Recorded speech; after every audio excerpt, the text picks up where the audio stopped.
Very sorry regarding about the technical problem on the setting part.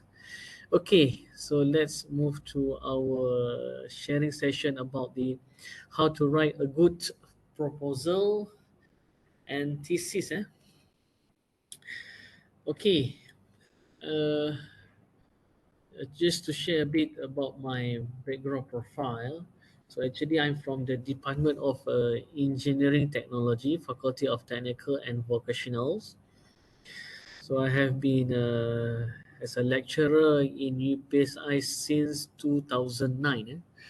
2009, and I graduated from University Science Malaysia. So I settled my PhD in 2012, around 2012, and my convocation in 2013.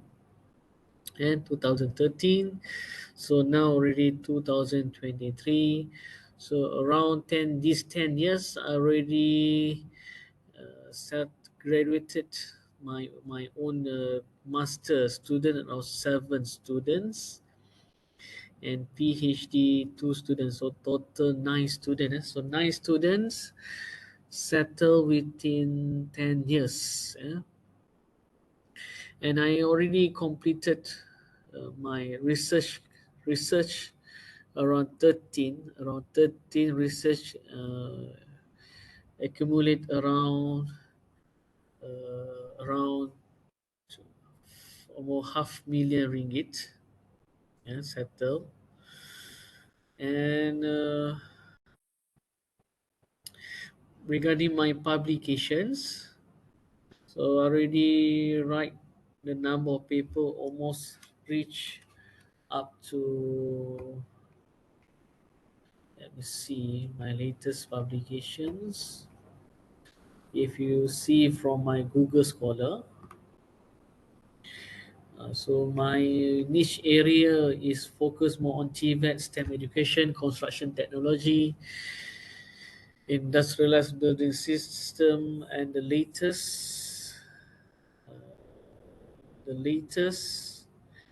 involved with the technology educations, and the total of publication, you can see here, I reach up to 171, almost 171 articles, include the journal, book, and then also conference paper, technical paper. This is my involvement. So most of my involvement involved with the construction industry development boards. I also involved with the Department of Skills Malaysia, JPK. I also active with SIAS, regarding the SKM. Okay, so this is a bit about my background, and I also appointed as the chief editor for the ASEAN Journal of Assessment in Teaching and Learning. I also appointed as the editor in Journal Pendidikan Cakrawala, Journal Pendidikan IPA, which is Scopus Index, also Cakrawala Pendidikan, Perspective of Science Educations. So this journal belong to Russia. And also appointed as a visiting professor, adjunct professor, and coaching more than 100 workshops.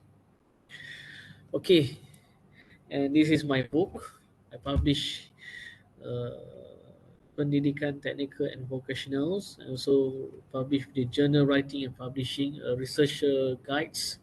So my co-editor is Prof. Ramli Mustafa, my mentor. So he's from the our professor from Faculty of Technical and Vocational, and I also learned a lot from my best friend, Associate Professor Dr. Bala. He is an expert in writing journal, especially in Q1. Okay, let's go to our main agenda regarding the how to write a good proposal. Before that, I want to see some of response. So you clear with my voice, eh? Ali, Ali, you can hear my voice, Ali? Clear, all right. Saim, okay, clear. Okay, from time to time, if you have any question, you can just chat in a box. So from time to time, we will try to have some hands-on activity. eh. So because once you want to write your thesis, if you want to write your thesis, you must find the existing. You need to find the existing thesis that already published, because you can improve. You can improve the previous research based on the published thesis. And the best thing is, yeah, sometimes we feel blur. Sometimes we feel blur. Sometimes we don't have idea how we want to start our writing. So the first thing is you need to search the existing thesis that already published. And now you can search, everything is online. And you can search, everything is online, and try to go to the library and look through the thesis. And the first thesis that you need to read is your supervisor thesis. That's the key things that we need to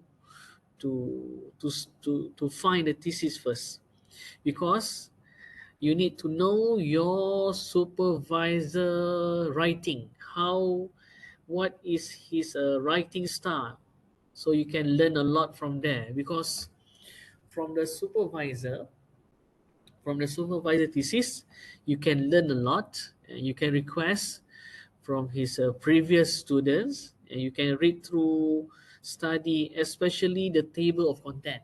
So the table of content can give a lot of idea. From the sub item, from the sub item topic under the table of content, you can get idea. You can you know how to start, at least from the topic. And the most important thing, you will learn the flow of writing, yeah, by study the table of content. So today we will try to cover the title, the problem statement, the objective, and the problem framework, and the literature review. So the title, do's and don'ts. So title must be specific. Eh? Title is too general. Try to avoid too general title. Because from the title, you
Hello?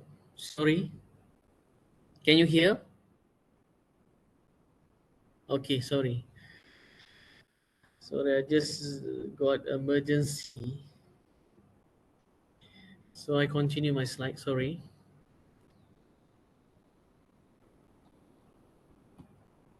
Sekejap, I'm sharing here. Stop sharing. Okay. All right.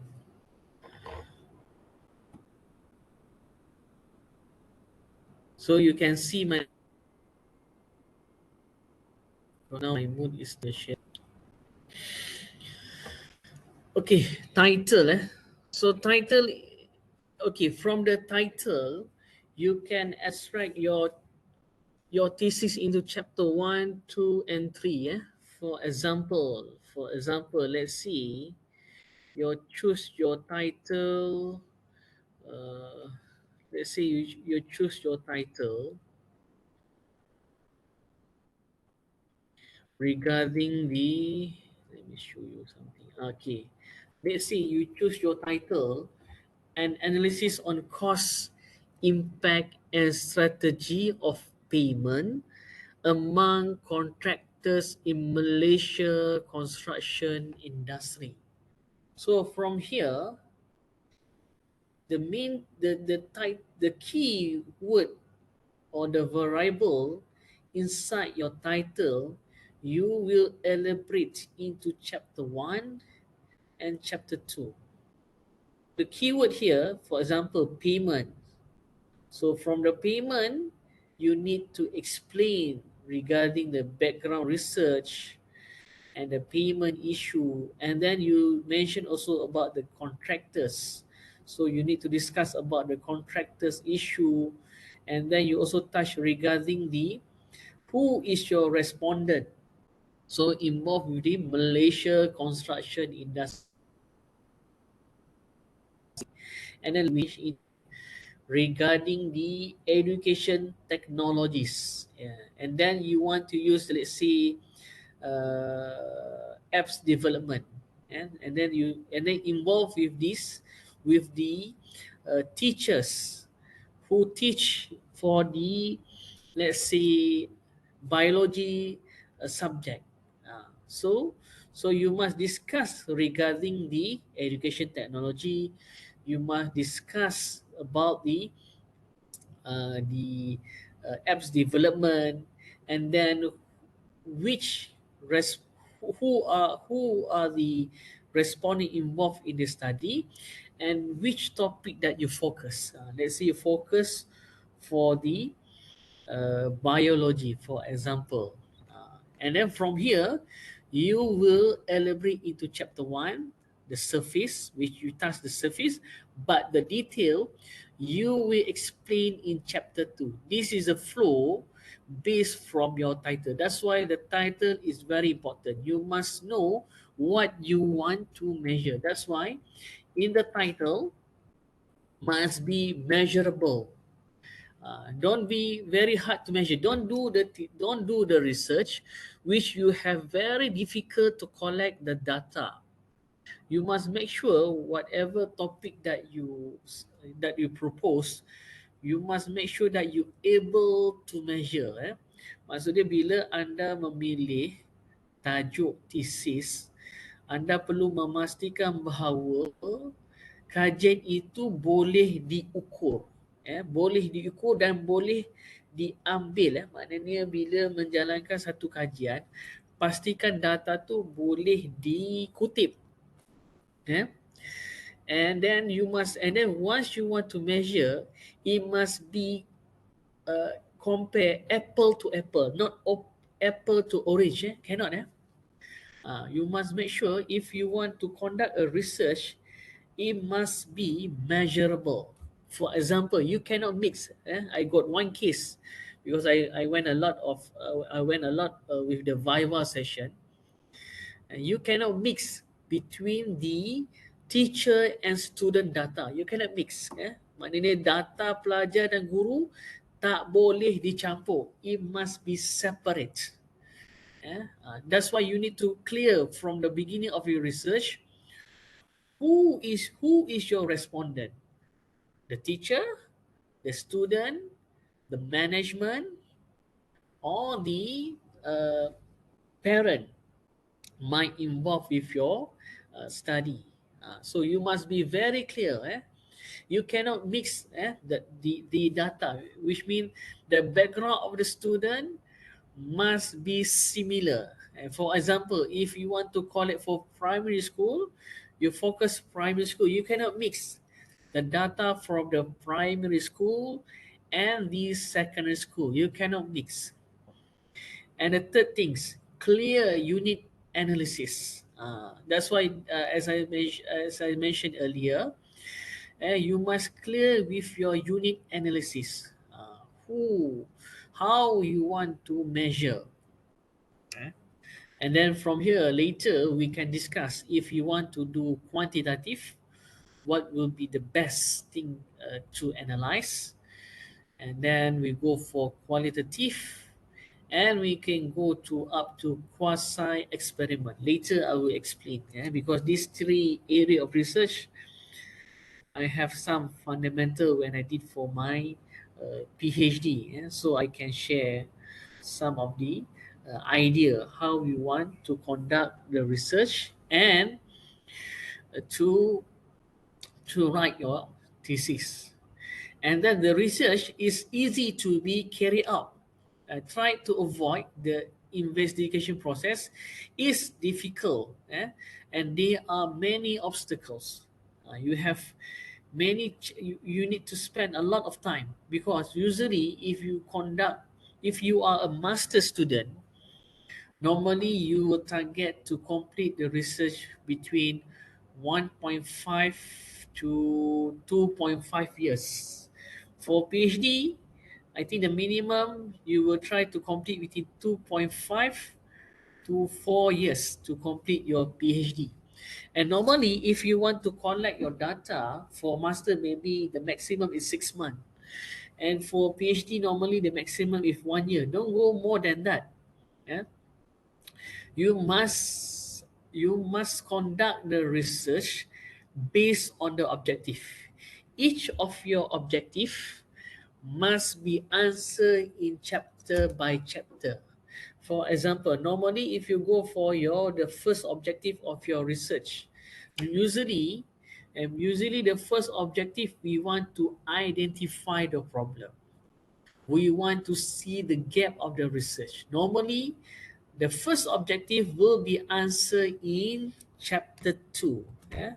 Will be answered in chapter 2 under the literature review. Okay, all of you clear? You can hear my voice, Okay, I just want to make sure. Ali, okay, Ali, Okay, all right. If you don't mind, sometimes I will mix with Bahasa in order to help the local students. Shafiza, Shafiza okay, Shafiza buat master ke PhD, Shafiza? Sometimes I want to interact with the audience. Shafiza buat PhD, Okay. Buat tajuk apa, Shafiza? What is your title?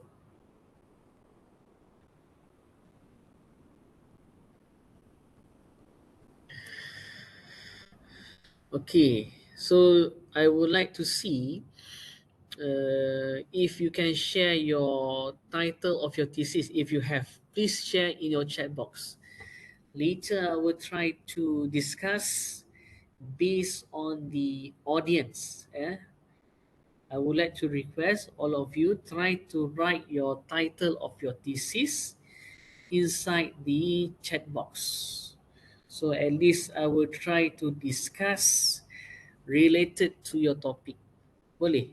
Maknanya share topik-topik PhD dalam chat box ni. Jadi saya akan cuba bincang berdasarkan uh, audience yang hadir ni. Okey, maknanya Syazami buat pasal keusahawanan dalam kalangan prostitution Malaysia.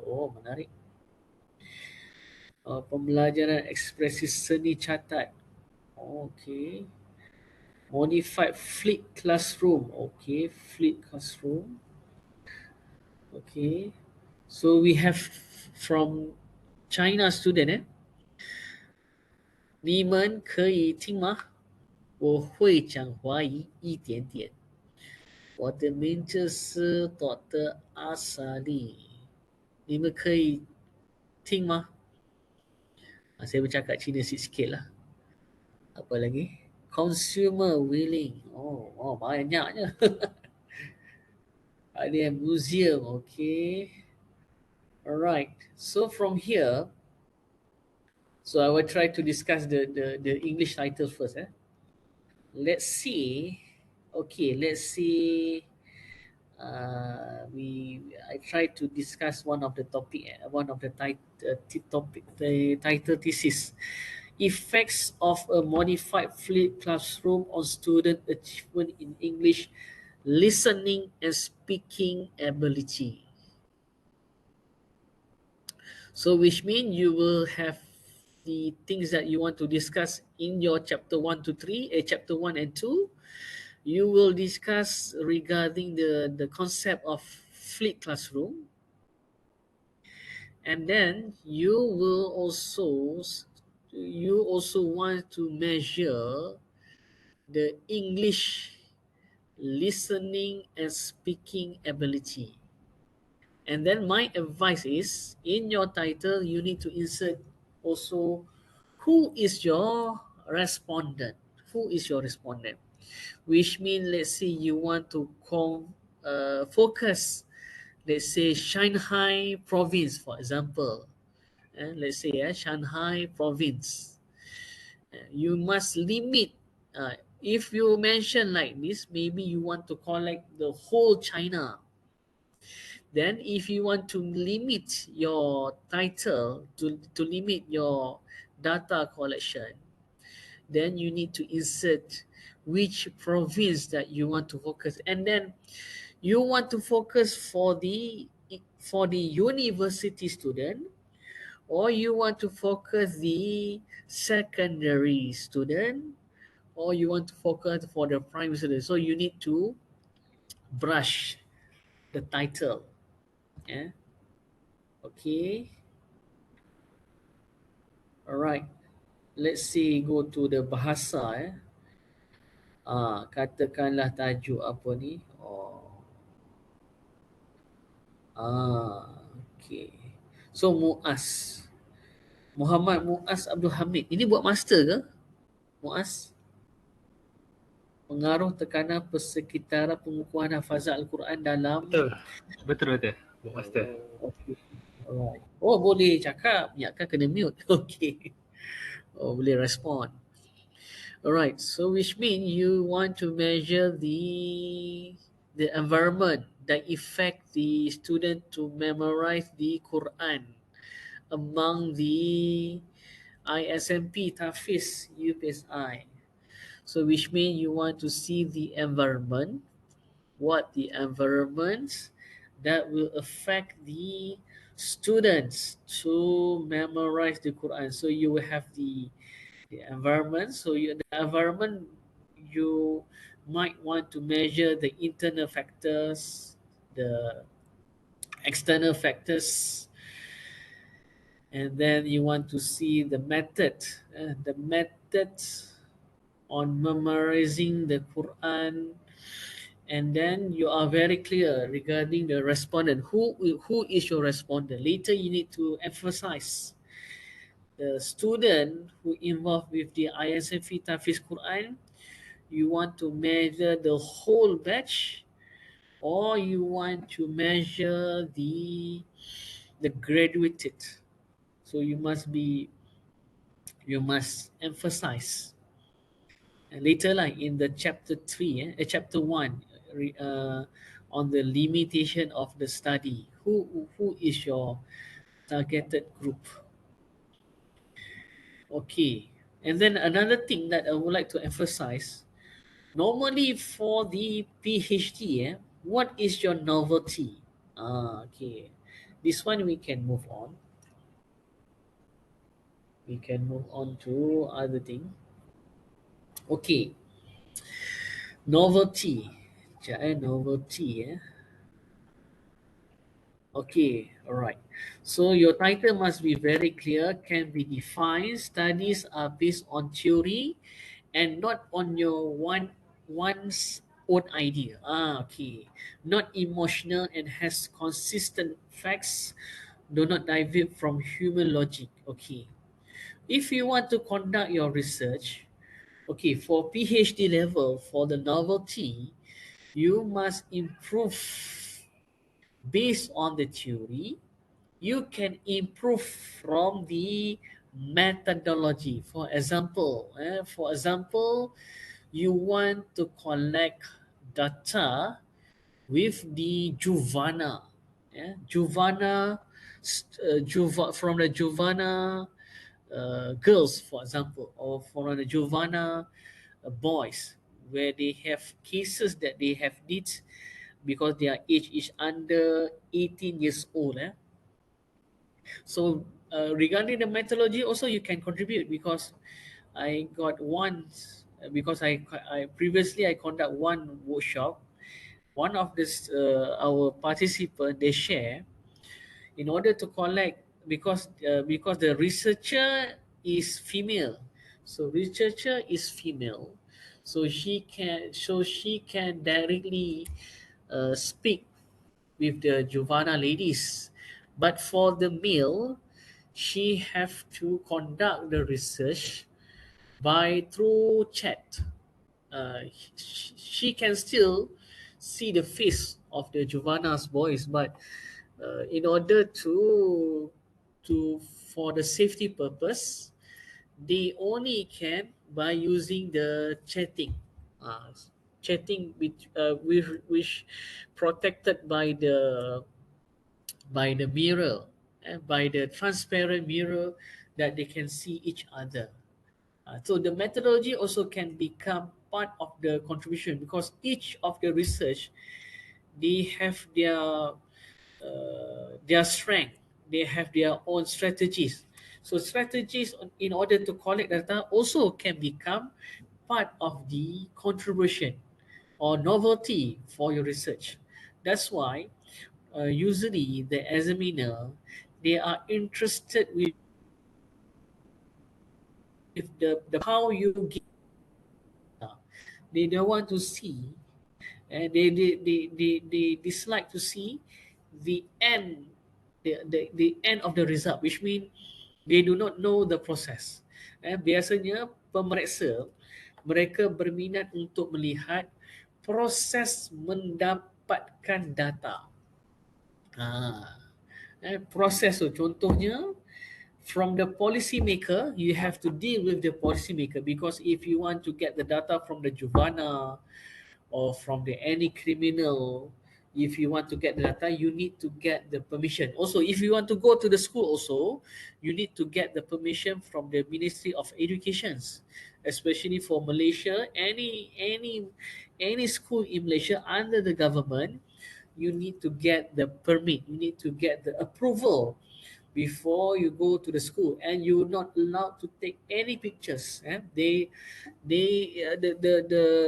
researcher are not allowed to take any pictures in the schools. Everything they have the guide. They have the policy that you need to obey.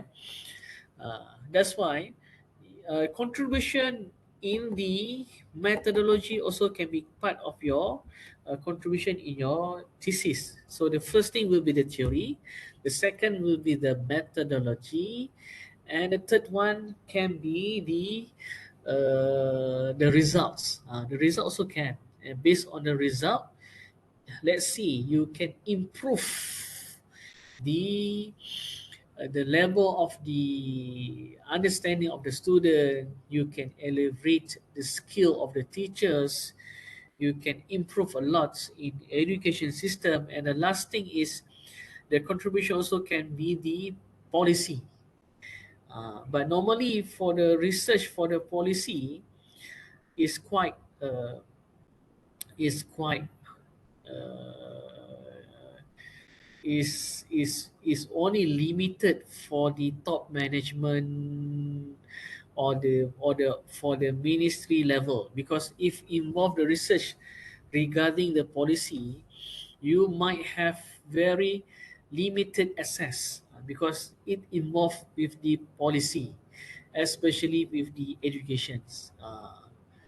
That's why my advice for those who want to conduct research under the educations, I will advise them, as long you can improve or you can increase the marks of the course. Let's say from the title that I get this morning, let's say memorizing Quran, be able to memorize a lot of ayat or memorize a lot of juzu. Very simple. And then let's say kemahiran apa ni bercerita antara guru dan prasekolah. And then be able to apa nama ni telling story, improve the telling story. And then let's say for English, and then if you conduct the English based on your flipped classroom, the student marks, because let's say you give some tests and the student carry marks become better, and then they able to pronounce the English much better. So you must have some rubric that able to measure the performance of the course, the performance of the subject. And then let's see regarding the apa ni, regarding the seni, regarding the arts, and then regarding the AI. So if involved with the courses, involve the subject of the course curriculum, is easy to measure based on the achievement of the exam. That will be one of the part. Another part is you might can focus on the pedagogy. You can might focus on the pedagogy, and then you might can focus on the psychology. Ada juga yang measure on the psychology part. Uh, so you must make sure that everything that you propose in the research, your title, must be measurable. What is the rubric? Before you want to run any research, you must make sure that the research, the thesis that you want to conduct, they need to have the rubric, because usually the examiner, if they want to evaluate, they want to see what is the rubric, what are the things that you want uh, to have the checklist that you want to measure this thing. Let's say you want to measure A, you want to measure the B part, the C part. It must be measurable. That's why I will advise you, try to find a similar thesis or the similar research that already conduct. That will be much more helpful, because you just need to improve.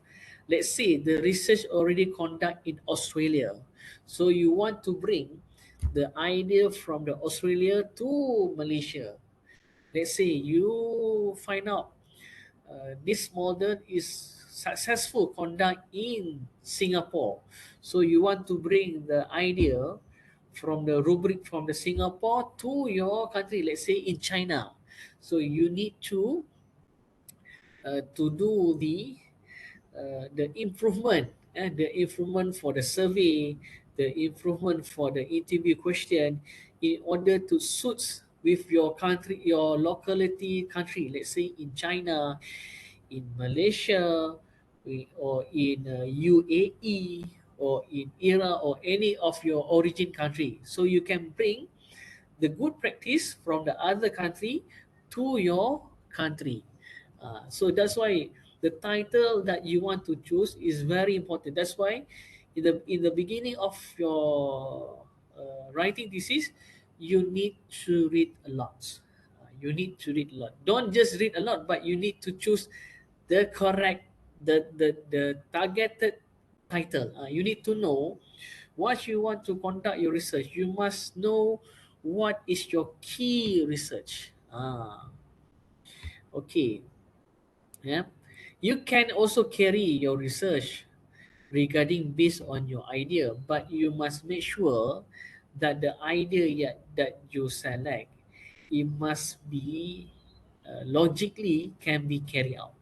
So actually, in order to choose your title, you can based on your own experience and or others. My advice is, if related with education, go to the Ministry of Education, interview with their policymaker, because you will get involved with the real problem. The real problem. Normally, normally for my finance students, my finance student just degree, just degree student, they also able to publish Scopus Journal. Why they able to publish Scopus Journal? Because I will request my student, you go interview with the expert teachers, go to the Ministry of Education, go to see the policy makers, because you will get the real problem in order to solve the problem. Uh, that's why normally for my own student, I request them for the problem statement, you go interview, because normally problem statement you can either get from the literature review, or you can go for interview. Like this one, the title also, you can get from your own experience or others, other which means you go interview with the policy makers. That's why who you want to interview. That's why if you want to interview, you must make sure the interviewee need to have the experience at least 25 years, 30 years. And then they also hold high position. Let's say they are the principal of the school, or they are the uh, the the the someone involved with the policy in the higher education institutions. At least when they hold in the high position, and they experience a lot, like say 25 years in their position, they can see the trend. Kalau kita nak temu bual, kita kena pastikan orang tu berada dalam pengalaman at least 25 years lah, 25 years, and then dia mesti memegang jawatan tinggi supaya dia boleh melihat trend permasalahan 5 tahun, 10 tahun, 15 tahun, and then they can give the direct problem that you need to solve for this research. Okay, and then you test the theory. You can test the theory, and then also you can conduct the research based on the previous study, and also based on the current issue. So for the Malaysia, for those who are conduct the research in Malaysia, you must read the blueprint. Blueprint education.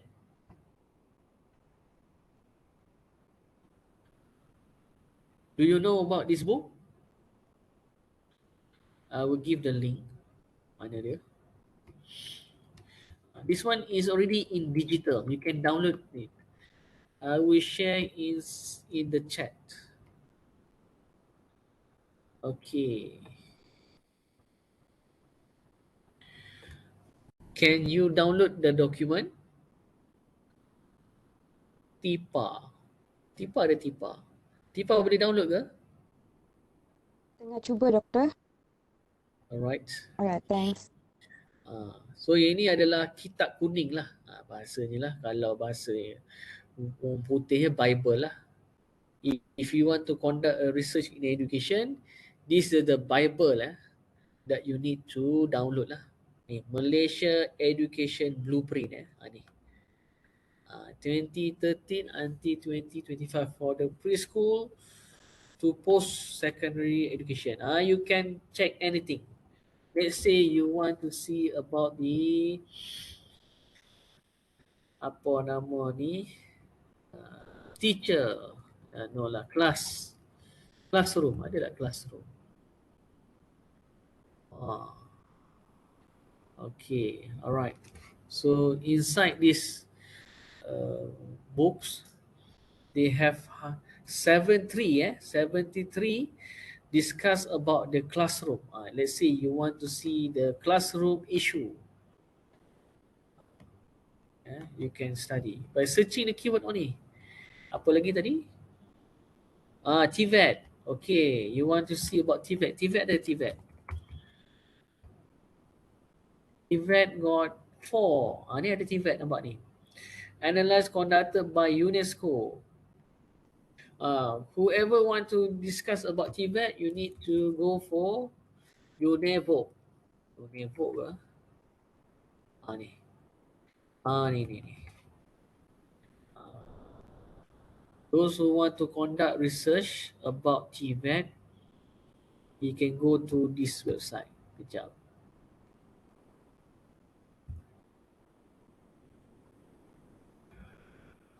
Ni. Ini menarik ni. Nampak ke? Kejap. Later you can go through lah. You go to the world level. You go to the world level. Okay. Alright. Okay. For those who are doing for TVET, you can go for UNESCO under UNESCO. You also can go for UNESCO also. UNESCO. To see the the education from the world perspective.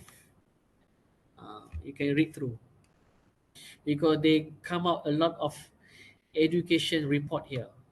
You can see they got a lot over here. So I will share the link. Later you can go through for the international. Okay, good. Thank you very much, Deepa. And later you can read through. At least you know, because if you want to conduct any research, you need to see the existing policy. What are the best practice that already done from the UNESCO, from the our Ministry of Education? At least you can, and then you can get the idea from there to bring it in your thesis. At least you can have a lot of idea to write when you read these documents. Okay, let's proceed. Let's proceed to MITO. Okay, for your information, all the thesis in Malaysia, they already put inside Malaysia Thesis Online.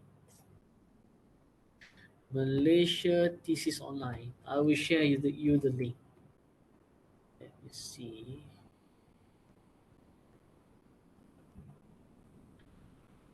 Okay. I will share you the link inside the MITO. Later, if you want to have my slide, and then okay, while you are waiting for me, I just want to share. So now they have okay. Normally the thesis inside this Malaysia thesis is under the government. They involved with 24 institutions, mostly from the government university, and then they have 146,000 records, and they got 4 language. If you are lucky, you can get the full thesis here. Okay, you can choose by searching the title, author, subject, and then you can search. Okay, let's say you want to go for vocational. Okay, or you want to go for tafis. The tafis. Ni banyak tafis ni. Okay, go. And then let's say I try this one. And then from here, you might can get full thesis because it published in 2021. You click this one.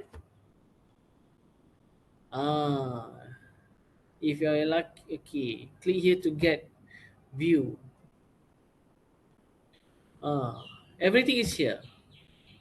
I think this is maybe cover until chapter 1. Buku surat 60 sampai bab berapa ni? Buku surat 60 cover sampai ni. Sampai before kerangka. Sampai teknologi maklumat je. Theoretical framework dia tak masuk. Which means you have to go to the library. You have to go to this university library in order to get the full access. Dekat UPSI je pun. If you guys student, you can go to our library lah. It's easy. Ni. Okay, now I want you to search based on your keywords. Try to search at least 5 theses related to your field. Yeah? I give you around 10 minutes until 10 lah. I give you 8 minutes lah. Until 10 until 10 a.m. Try to search your title thesis through Maito Malaysia Thesis Online. At the same time, I will try to share my slide through the link. I will give you a link because everything I put online. Okay? Clear? Try to search at least to get 5 theses in your hand online. Okay. Siapa kat sini lagi? Tadi Tipa. Oh, ni nama semua ada kat sini. Amalina ada Amalina?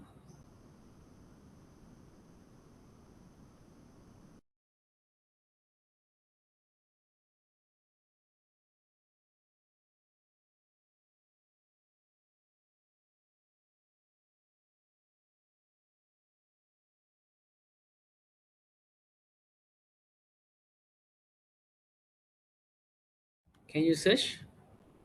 5 mimpai mah?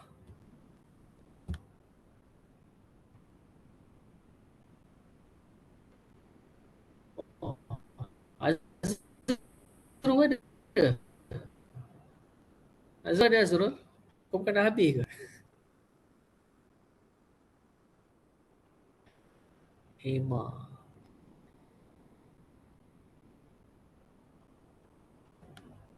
Tipa boleh dengar Tipa? Ada respon risau ni. Hello?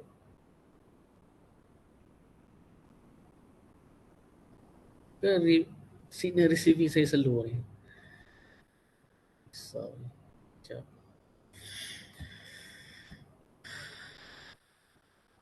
Sekejap.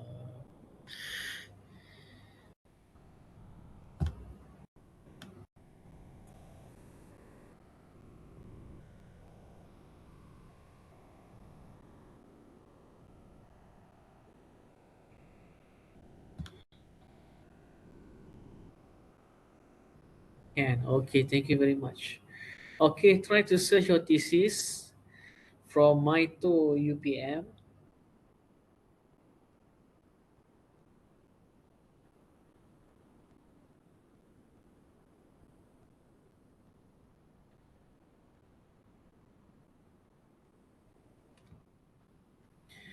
I will share you my slide. Sekejap.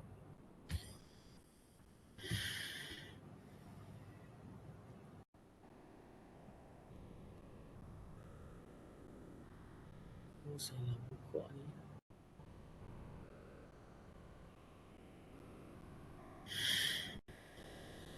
Oh, salah.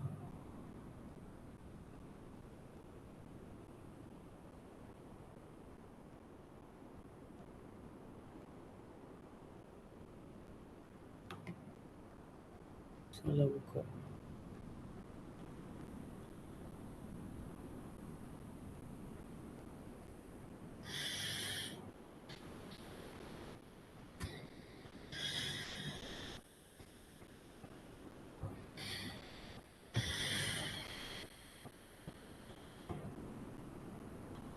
Okay, the link.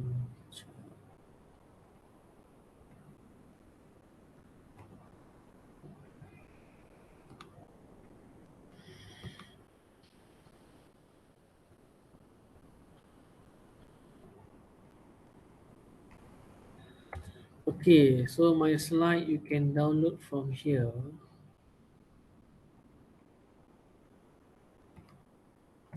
From any flip.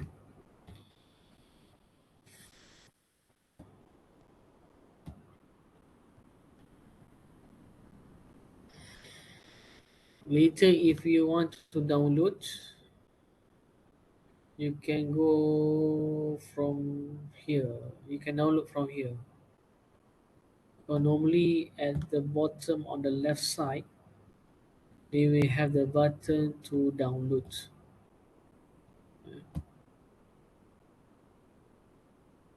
I think it's still the same.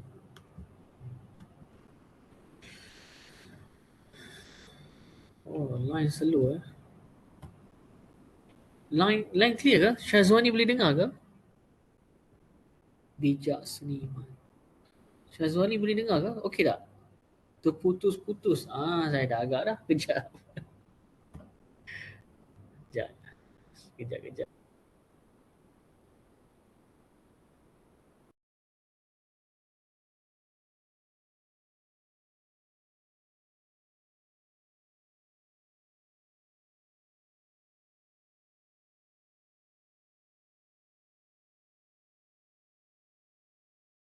Okay, so how now? Syazwani boleh dengar tak?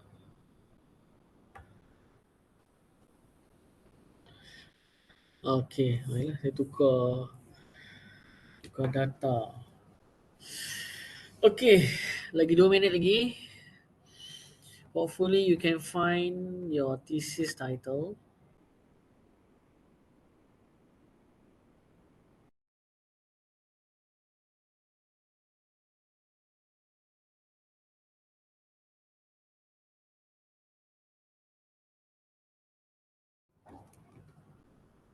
Oh shit.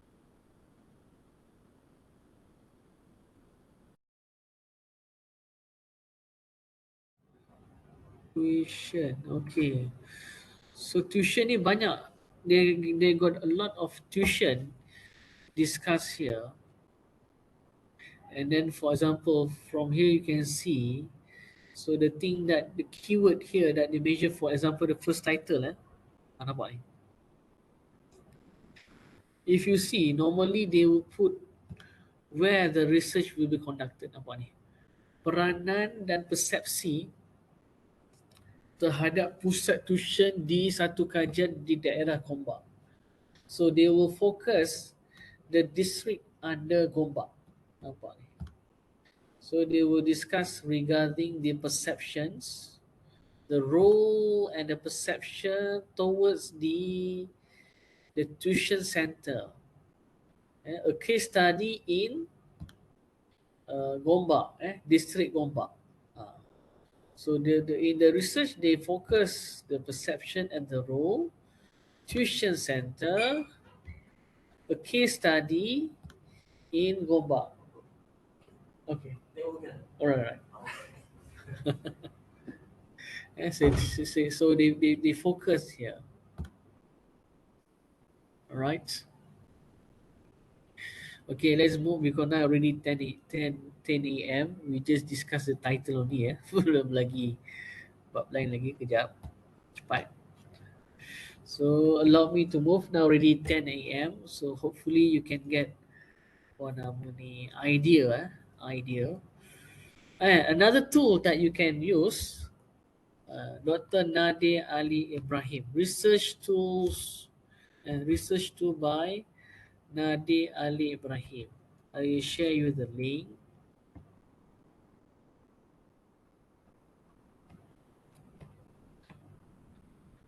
Another research tool that you can use, which created by Dr. Nadir Ali Ibrahim.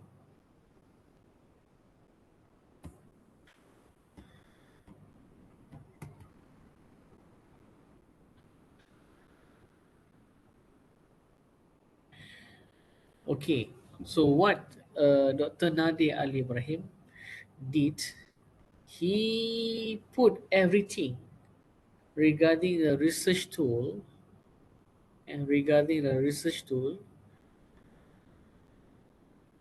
Like if you want to search the thesis, if you want to search the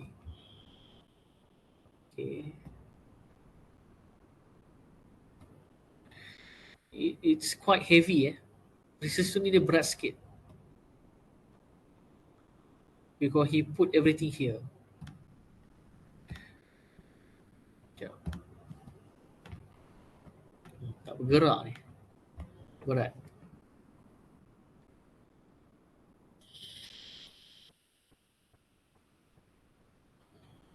Allahu Akbar.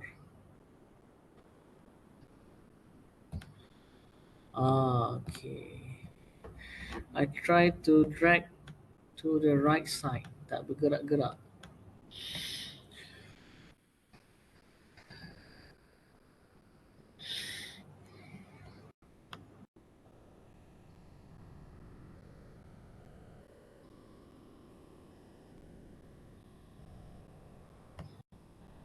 Okay.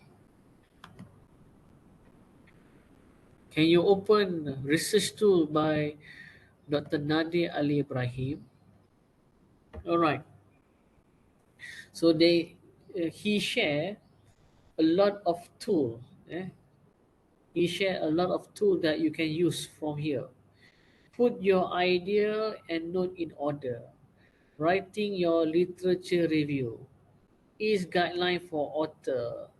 Graphic organizer.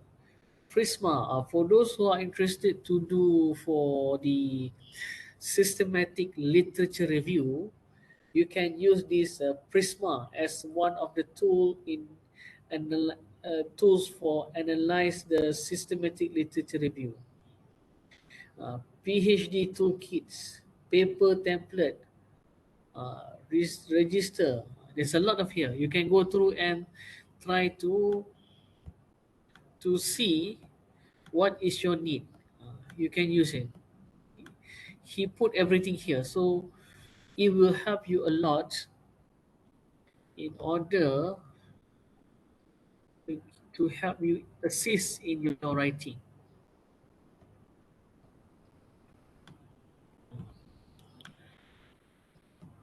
Saya cuba tarik tak gerak ni pasal dia berat. Okay. Saya tarik pelan-pelan. Okay. And then thesis or paper generator, nampak ni. You might want to use this tool. Later you can try to explore using the research tool by Nadir Ali Ibrahim. I highly recommended you to use this tool. Yeah. Try to explore. There's a lot of tool here. Previously, Dr. Nadir Ali Ibrahim, he was a researcher from University Malaya, from UM. I just met him once in University Utara Malaysia. You can try, go through, you can go through and try to explore the tools that he already shared with us. Nampak ni macam-macam. There's a lot of tools here. Scholarly paraphrasing tool. Normally we use QuickBook. Eh? So you might want to use other tools that can help in your writing. Okay, all right. I think that will be enough just to share you some idea. Okay, we move to, okay, this is one of my students, Natasha Zukanai. Okay, so based on her success from her master last time she regarding the SIPA is related to the constructions law, construction law.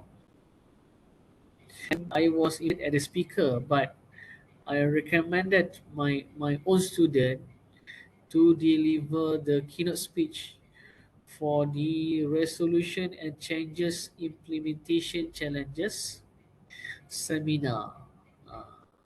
So the most important thing is once the key person who did the research, I will recommend my own student to deliver the speaker in order to increase her confident level and to show that her research is valuable. Not everything that once we complete our research we put under the carpet. We want to make sure that anything research that we conduct, either master or PhD, that we contribute the knowledge and used by the society. Now she become the lecturer. Last time she worked in the Construction Research Institute of Malaysia. Now she become the lecturer in UITM. She become the lecturer in UITM. Inshallah. Okay, normally thesis will have these five chapters: introduction, literature review, methodology, finding, and the last one is discussion, recommendation, implementation, and conclusions. All right. I already discussed about this, and this is the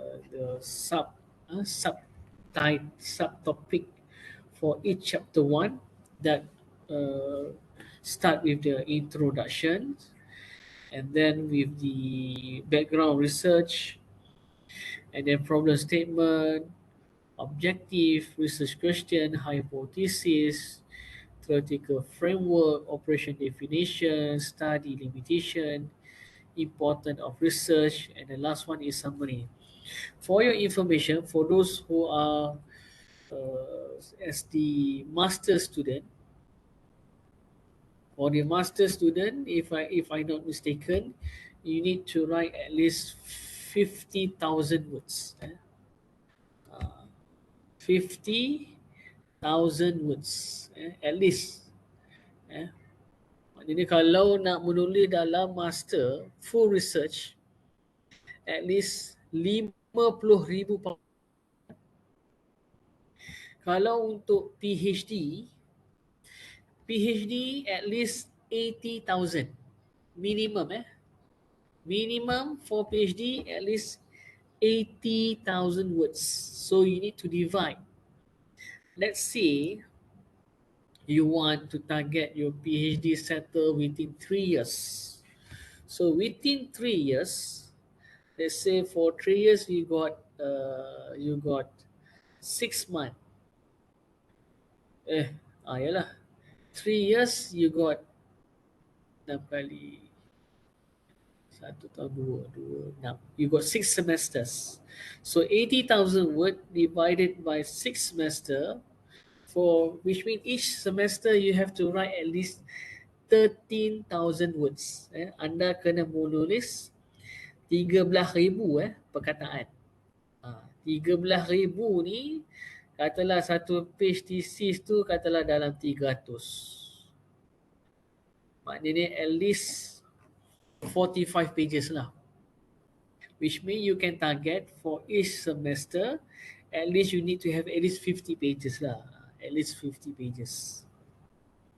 And for your information, for PhD level, normally for those who are fully research for PhD, you can target at least your chapter 2 100 pages. Lagi tebal lagi mantap lah. Lagi tebal lagi mantap. Normally the examiner, the first thing when they receive the thesis, what they will do. You know, the examiner normally they will search their name. That's why my advice for those who already know your examiner, try to make sure cite their paper, cite their thesis, and they will be very happy where their knowledge and where their paper, their books, or their conference paper cited in your thesis. If you know lah, if you know. That's why I always remind my student, you need to know the prominent researcher in your research area based on the keyword. How do you want to know? So I will advise my student, you can go through Google Scholar. I will share my link, my own Google Scholar inside the chat box to make sure that you know who are the expert person in your area. Okay, from here, if I click STEM education, so the most powerful person is Lin. eh? Lin from Sonama State University. You can see she get 100,000 citation. Or Ariel and Burr, 23,000. So you must make sure from this keyword you can know their research, and then you can make sure that you know in your area who are the expert here. One, you can go through Google Scholar. Another platform, and from this paper, for example, from this paper, let's say cited. What do you mean by cited? How many people already cite your paper? You click this button, you can know these are the people who already cite your paper. MDPI, from UNES, from apa ni, Taylor and Francis also cite my student paper. This is my student paper.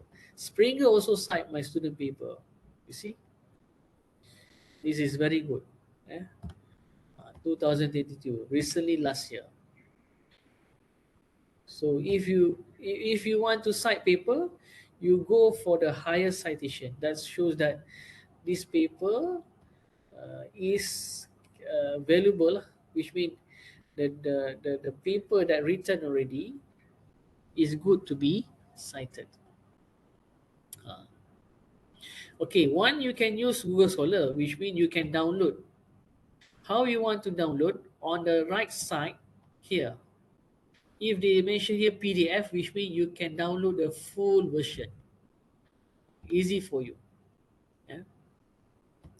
If you use the Google Scholar platform. Another platform I recommend, how you want to search the expert person, by using the ResearchGate. I will share my ResearchGate to you also. Later you can search other person. ResearchGate. On the ResearchGate tadi. Yeah, this one. Okay, what are the good thing about ResearchGate? From the ResearchGate, you can communicate. You can communicate with the author, with the expert person. You can communicate. Okay, during my PhD, once you know the expert person, Nick Bilismas.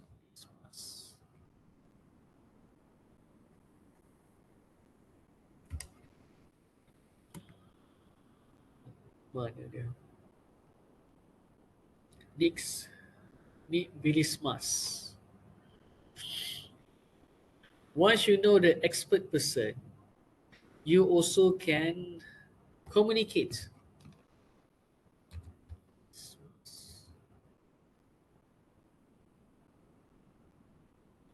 Okay. So Nick Bilismas is from RMIT. From MIT. You can see here. Last time I emailed to him. Bila saya email dia? 2010 nampak? How are you? I would like to request filling the survey form to identify the weightage attribute for set up the location of IBS manufacturing. I appreciate if you could spend a few minutes to circle the rank factor. Alhamdulillah, he replied. I sent the email 8 November and he replied 8 November. Betul ke 8 November? Takkan reply 30 Ogos. Maybe I have communicate him previously. And then the good thing, he reply.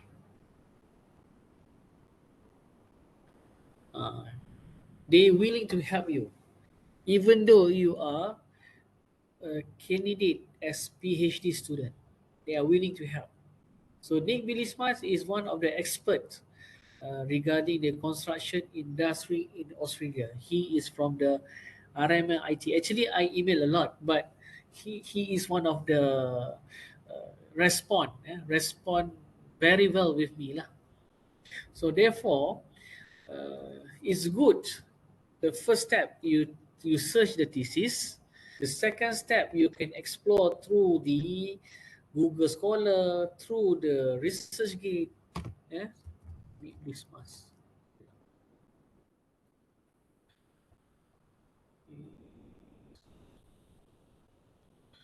I think Blisman already pension.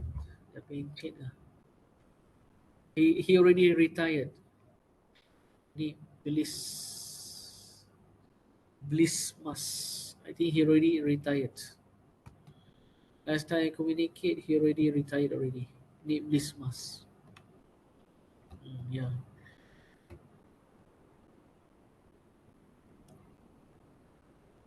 Yeah. Oh, and then he moved to Melbourne Institute of Technology. Last time he from RMIT. So you can still communicate. Don't feel fear with the international researcher from expert university. They sometimes they are willing to help because for your information, they also are interested to know what happened in Malaysia, what happened in China, what happened in UAE. They are interested to know. So from there, they also can get some information. The recent research happened in Malaysia. That's why I always advise my student, try to have the opportunity, try because email is easy. You can just email us any question. At least you can get the recent. You can get the expert opinion. You can know the problems. You can know the solutions that practice in their country. That will help a lot. Beside beside you are supervised by your own supervisor, you also can communicate with this expert person to assist you, to give you idea and to give you some solution idea, and in order to solve your research, you can get this opportunity. And the examiner, for sure, they also uh, will feel that you able to communicate with the expert from the other country to help you uh, to give you idea and to have a better solutions in solving the research. I need to put my wire. Hold on, tak ada bateri kat habis.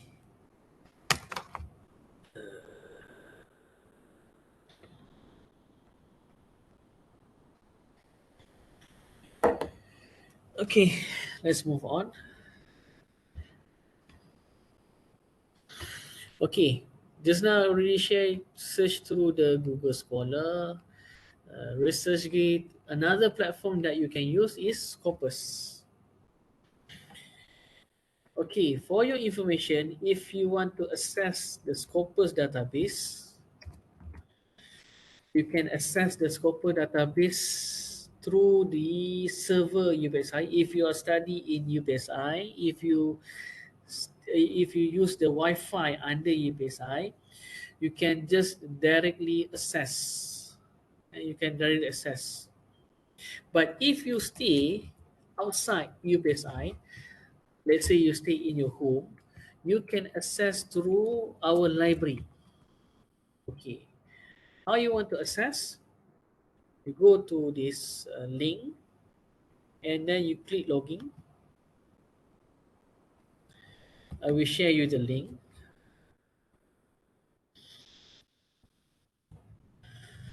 Okay. Okay, the link you can request from the library. Library will provide you the username and the password. Yeah, so I think maybe the username is your ID matrix, and then the password may be your login ID lah. For my case, they use the last four digit IC for the lecturer. For the student, I'm not sure.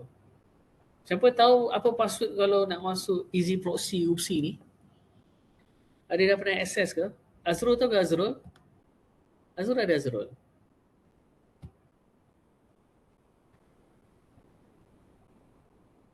Ada siapa-siapa tahu? Azrul hilang lah. Okay, maybe you can ask the library. They will share with you the informations. And then from here, after you log in, you go to the digital library.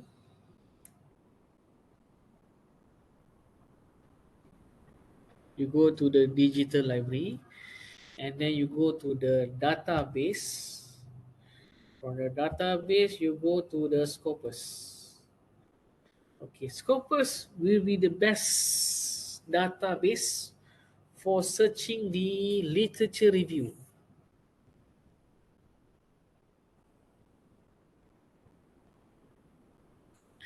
For searching the literature review.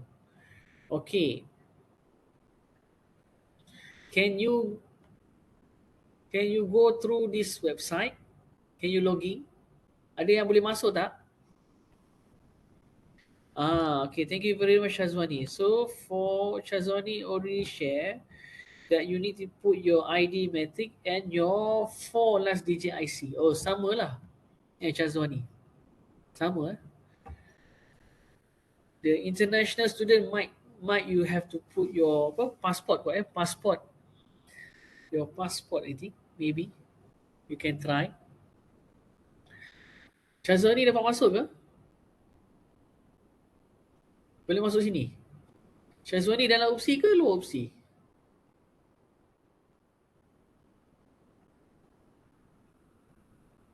Tipa boleh masuk Tipa.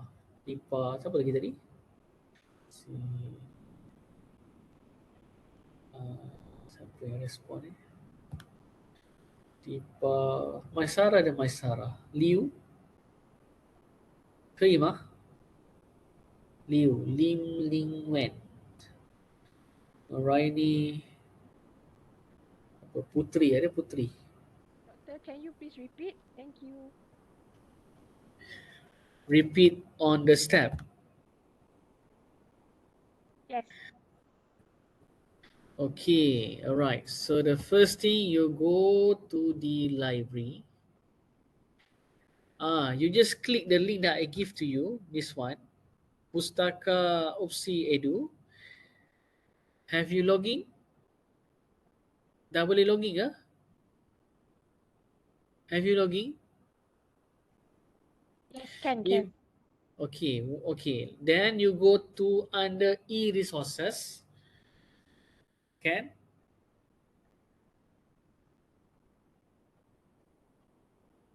Did you find e-resources?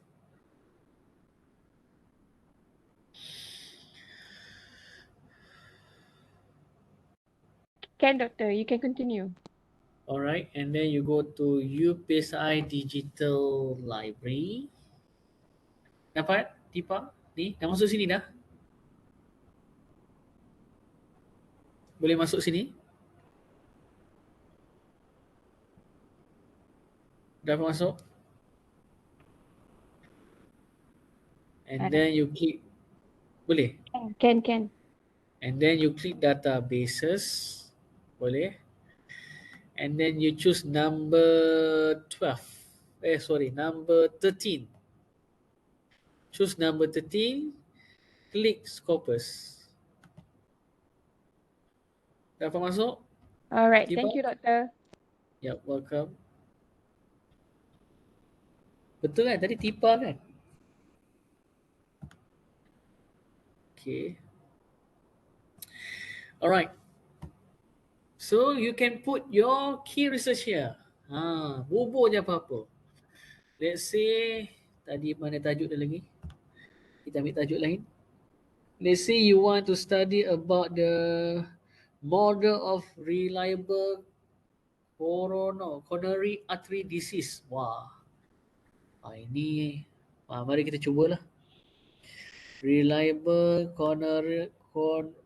coronary artery disease prediction. Okay, mari kita cuba. I try this keyword and then you paste inside the search document. And then how many document you can find out?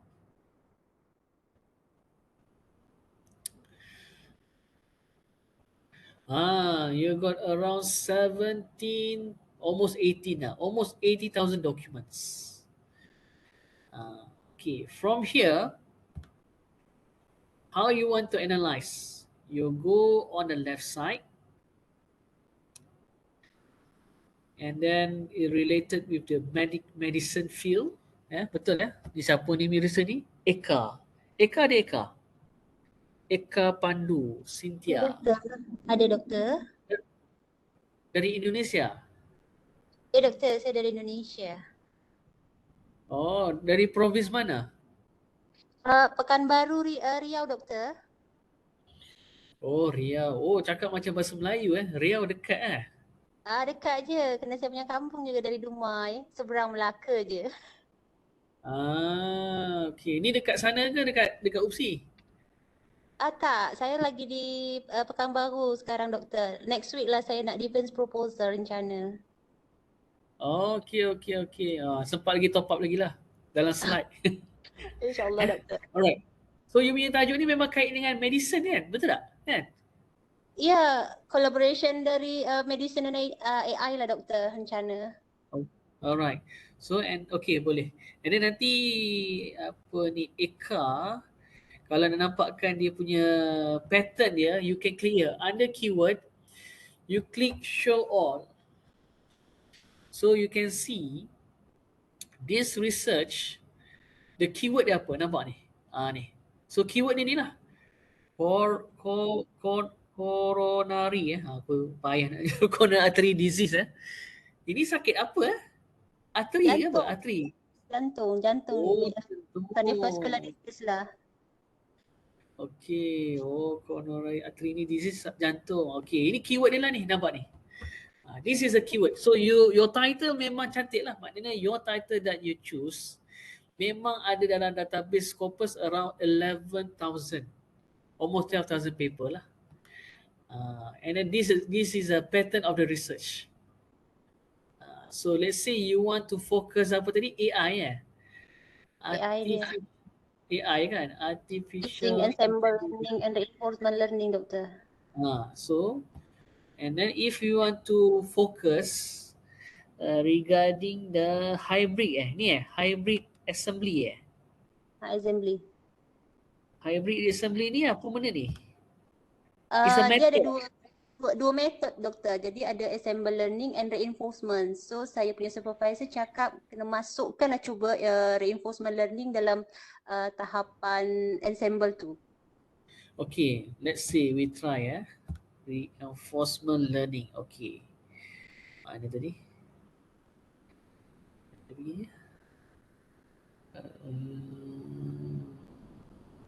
Atas lagi ke? Mata aku ni tak nampak dah. Reinforcement. Je lah. Sekejap Okay, how you want to limit your searching? Okay, you can put the keyword that you want to limit in your searching here. Refine search. So they will search reinforcement learning betul tak? Reinforcement learning.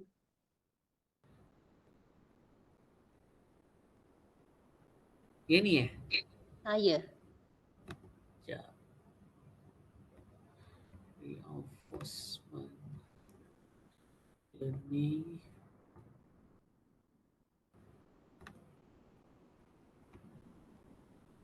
Betul spelling betul. dia? Betul dia. And then you click here. So the Scopus database will search regarding the reinforcement learning and they managed to reach up to 24 paper. Nampak ni? Nampak? Tapi later you have to go through one by one lah. Because Mhm. under Scopus database, they only able to provide the title. Scopus ni dia ada limit The Scopus only limit to provide you the title, and then they able to provide you the abstract and the keywords. The full paper we have to go through the website. Website dia ni. Ni. Ni. View at publisher. So normally you can hunt the paper through the ResearchGate. Normally sometimes if the author unable to share the full paper, if you can access through the Google Scholar, you also can find the paper through the ResearchGate. And another one, normally people will use this one. If you know SciHub. Tahu kan SciHub ni? Tahu doktor. Semua Tapi tahu dia kan? 2022 up, dia masih banyak belum ada doktor. Yeah. Dia cakap Yeah, belum ada. for sure sometimes they have limitation kan, betul tak? So therefore, normally most of the author they will share under the ResearchGate. Because you can request by personal. If you know if you know the author name, you can directly request from her lah.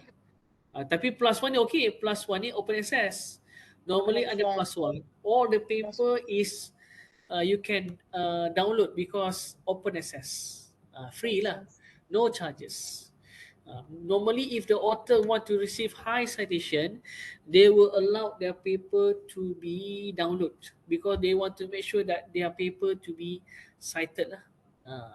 Clear? Okay doktor. Okay, hopefully. So the other person also you can try to search. I already give you some idea. So you can use the Scopus database, try to practice. Ada yang tak dapat nak access ke? IEEE doktor. IEEE maksudnya? Not just Scopus database but with in information technology still use actually IEEE. if you go Scopus, they will cover all the things already. Scopus ni dia dah cover semua. Under the Scopus database, for your information, if you go to the sources, what is apa benda dalam Scopus database? They got 44,000 title journal ni. And for your information, if you mention about IEEE, you can go to the publisher and you can write here IEEE. Okay. Nampak ni?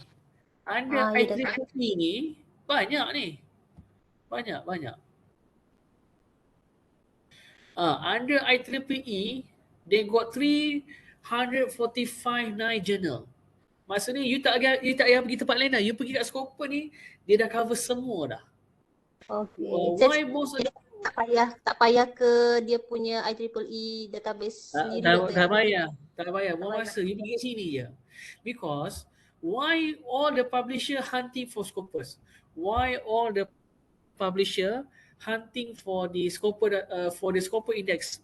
Because Scopus is related to QS ranking ini. Most of the QS ranking,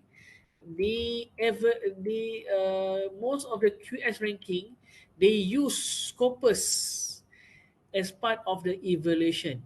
Maknanya universiti tu kalau dia nak ranking bagus, dia kena banyak publish dalam Scopus. So most of the publisher will make sure all their paper are indexed in Scopus. Semua big publisher kat sini. Jangan risau, semua kat sini. Elsevier ke? Nampak ni, Elsevier ni, for your information ni, Elsevier is the biggest journal. Nampak ni, 4,000. Nampak ni. 4,000 nampak ni. Daripada 44,000 ni, almost 10%. They already cover 10% of the total journal inside the Scopus database. Nampak ni. So you don't need to go to Taylor Francis, no need to go for Springer, Wiley, you just go to the Scopus. Because from here, they will already help you to analyze. Pergi kat sini cukup dah. Clear Ika Okay, Dok. Thank you so much. Yep. Alright, yang lain clear how you know how to search through the Scopus? Boleh Send direct pun sini sama je. Send direct ada Elsevier lah. Send direct tu dia punya ibu dia Elsevier. Bawah Elsevier tu semua produk dia ada 4,000 lebih termasuk Sign Direct. WS boleh tapi dia agak WS okey tapi WS ni okay, what are the different okay WS you can see number one lah. So normally number one in term of indexing, number one will be WS, number two will be Scopus. But now we can see that WS and Scopus is almost equivalent. Okay, what will be the evolution? Normally, if you want to submit your paper to WS, minimum reviewer that you will receive minimum 4 evaluations if you submit your journal to publish under WS. Submit to Scopus, minimum they will request at least 2 reviewer or comments. You can see that WS quality are better than Scopus, but now Scopus now they keep improve. So you can see that Scopus and WS they almost have this similar part, but in terms of number of paper, you can find more under the Scopus database. And for your revision, not all the journal, let's say journal A, indexed in WS. Normally, all the journal will be indexed both under WS and also in Scopus. But certain cases, some of the journal they will just focus WS. They don't want to be indexed in Scopus.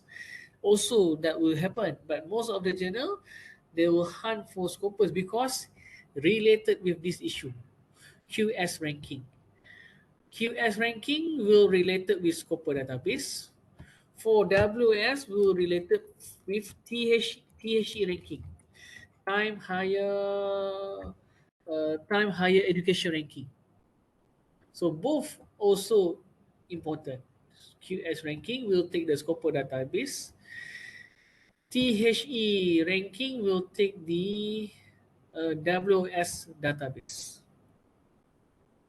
Mendeley pun boleh. How to export the source to our Mendeley. Itu kena buat bengkel lain lah. Memang tak habis lah pukul 12 ni.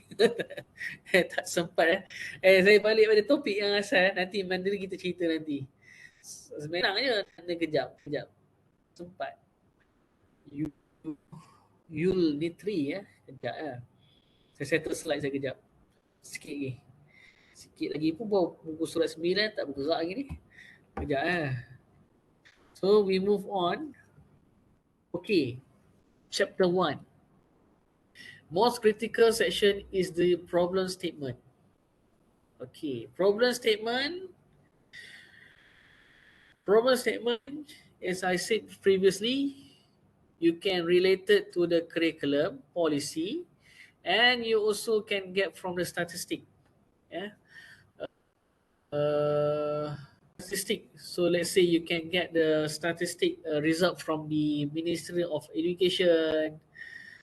You also can get the data from Department of Statistics Malaysia. Department of Statistics Malaysia.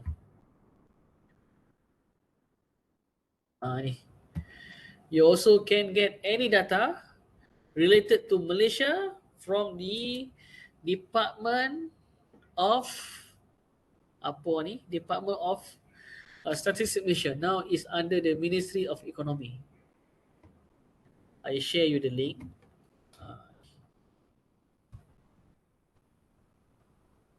Okay, so it will help because if you put numbers in your problem statement, menarik lah. So normally how many pages you have to write your problem statement? You can have a short as sweet as more than that, depend on the examiner. Sometimes if you put everything is relevant, it's okay. But sometimes normally the examiner will push If the page number is too many, they will push to chapter 2 or push to chapter 2 if too much in your problem statement. And the best thing is you need to make sure in your problem statement, at least you have one or two references, at least 5 years back, which means the recent research which already conducted in Malaysia or in any other country that related.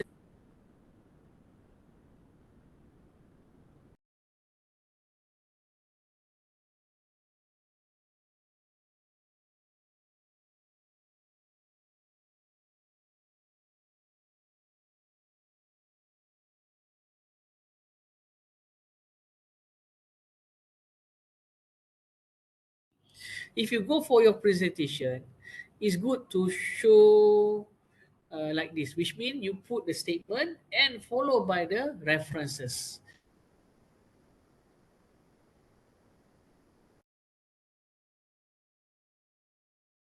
So she want to study regarding the issue of writing technical report for the polytechnic student, for those students who are graduate as the engineer.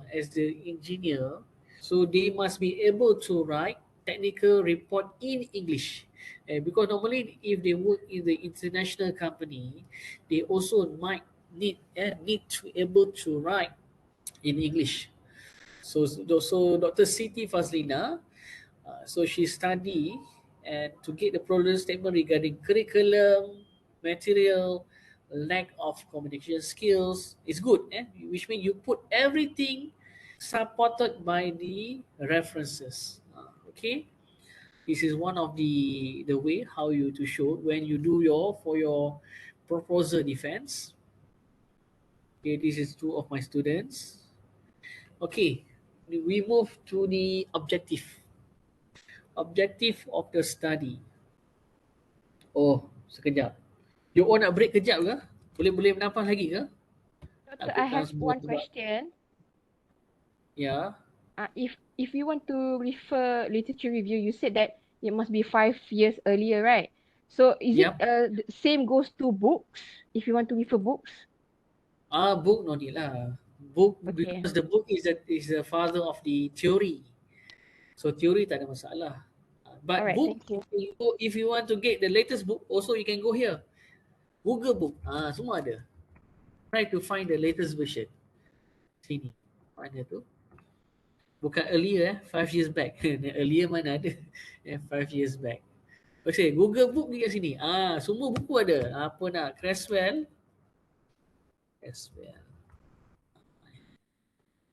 Ni semua ada kat sini ni. Semua version baru boleh dapat kat sini. I share you the link later. Semua buku ada kat sini. Nampaklah cantik sikit kan. You all nak break ke? Ke you all nak jalan terus ni? You still want to continue laking You want to have 5 minute break or you want to still to continue? Ada nak ambil napas lah di toilet ke? Is it okay? Kalau okay saya jalan.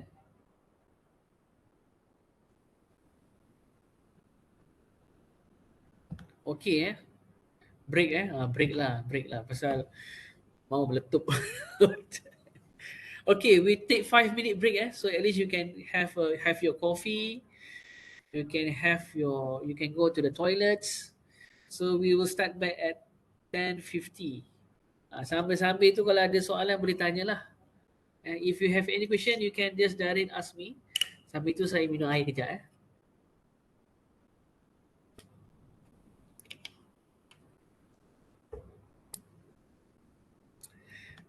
Kita break jap 5 minit Ada soalan boleh tanya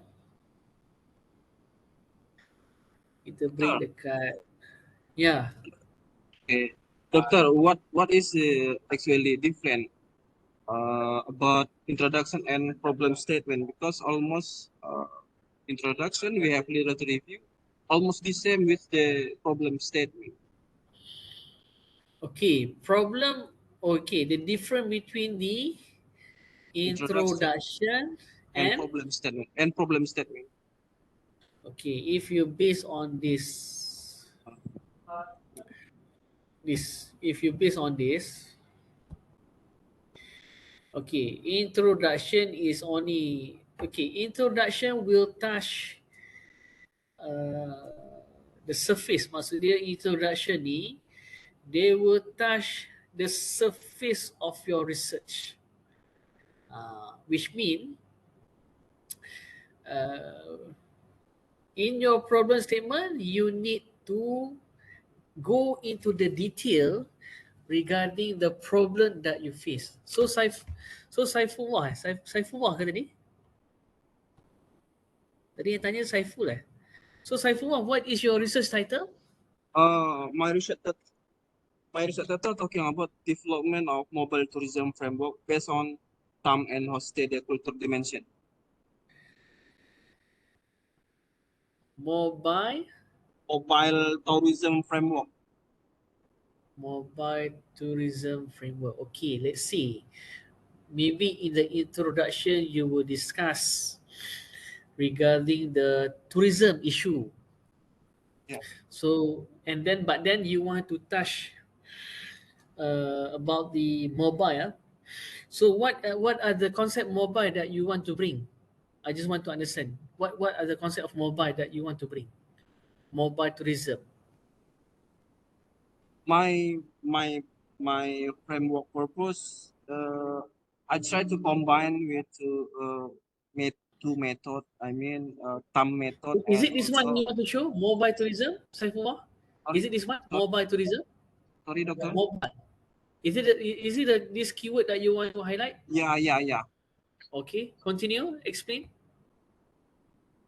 Combine to TAM technology acceptance model and culture dimension framework from hosted doctor. Okay, if I search from the Scopus database, we can get around 3,400 paper. And then from here, if you see mobile tourism,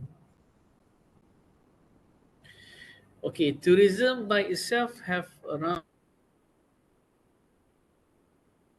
870 people. If you mention mobile, belum ada pernah buat lagi dah ni. Mobile. So you must make sure if you want to highlight mobile tourism, try to search related to the keyword sini. Kena cari ni. Ini you baru buat proposal ke? You are still in the proposal stage Saifullah? You dah pernah proposal ke Saifullah? Belum lagi? Saya nak defend proposal.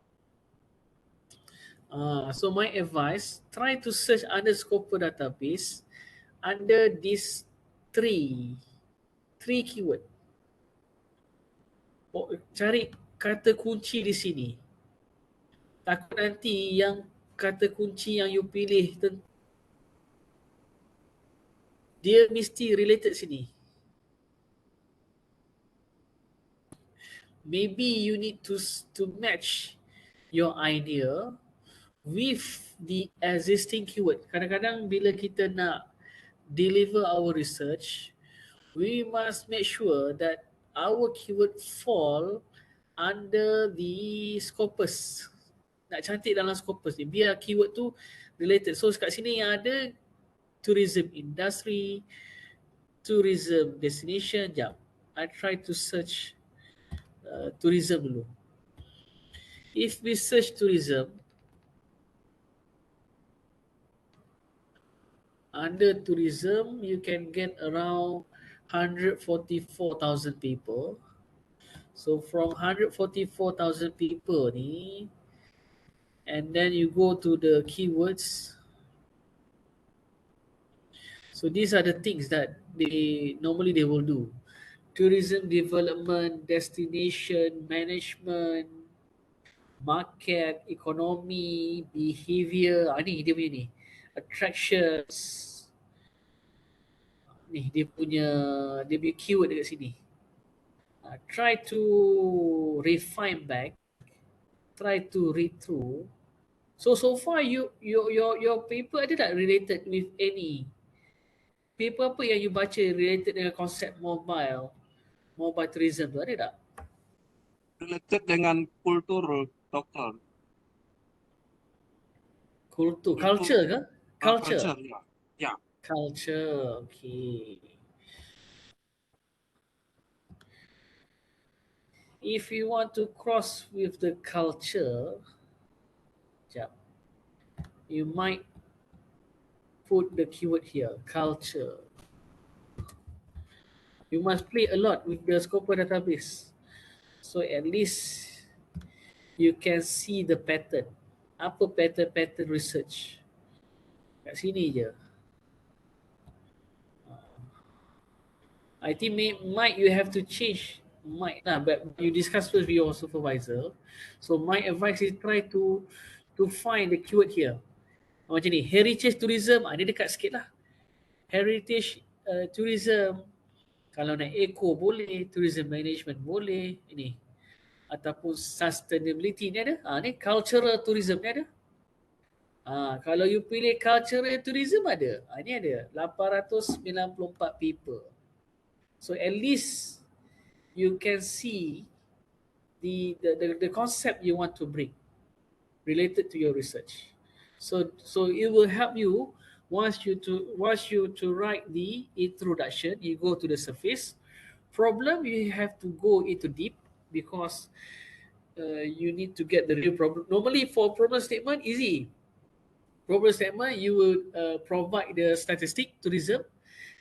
Let's say GDP, gross apa ni, domesticnya contribution economy.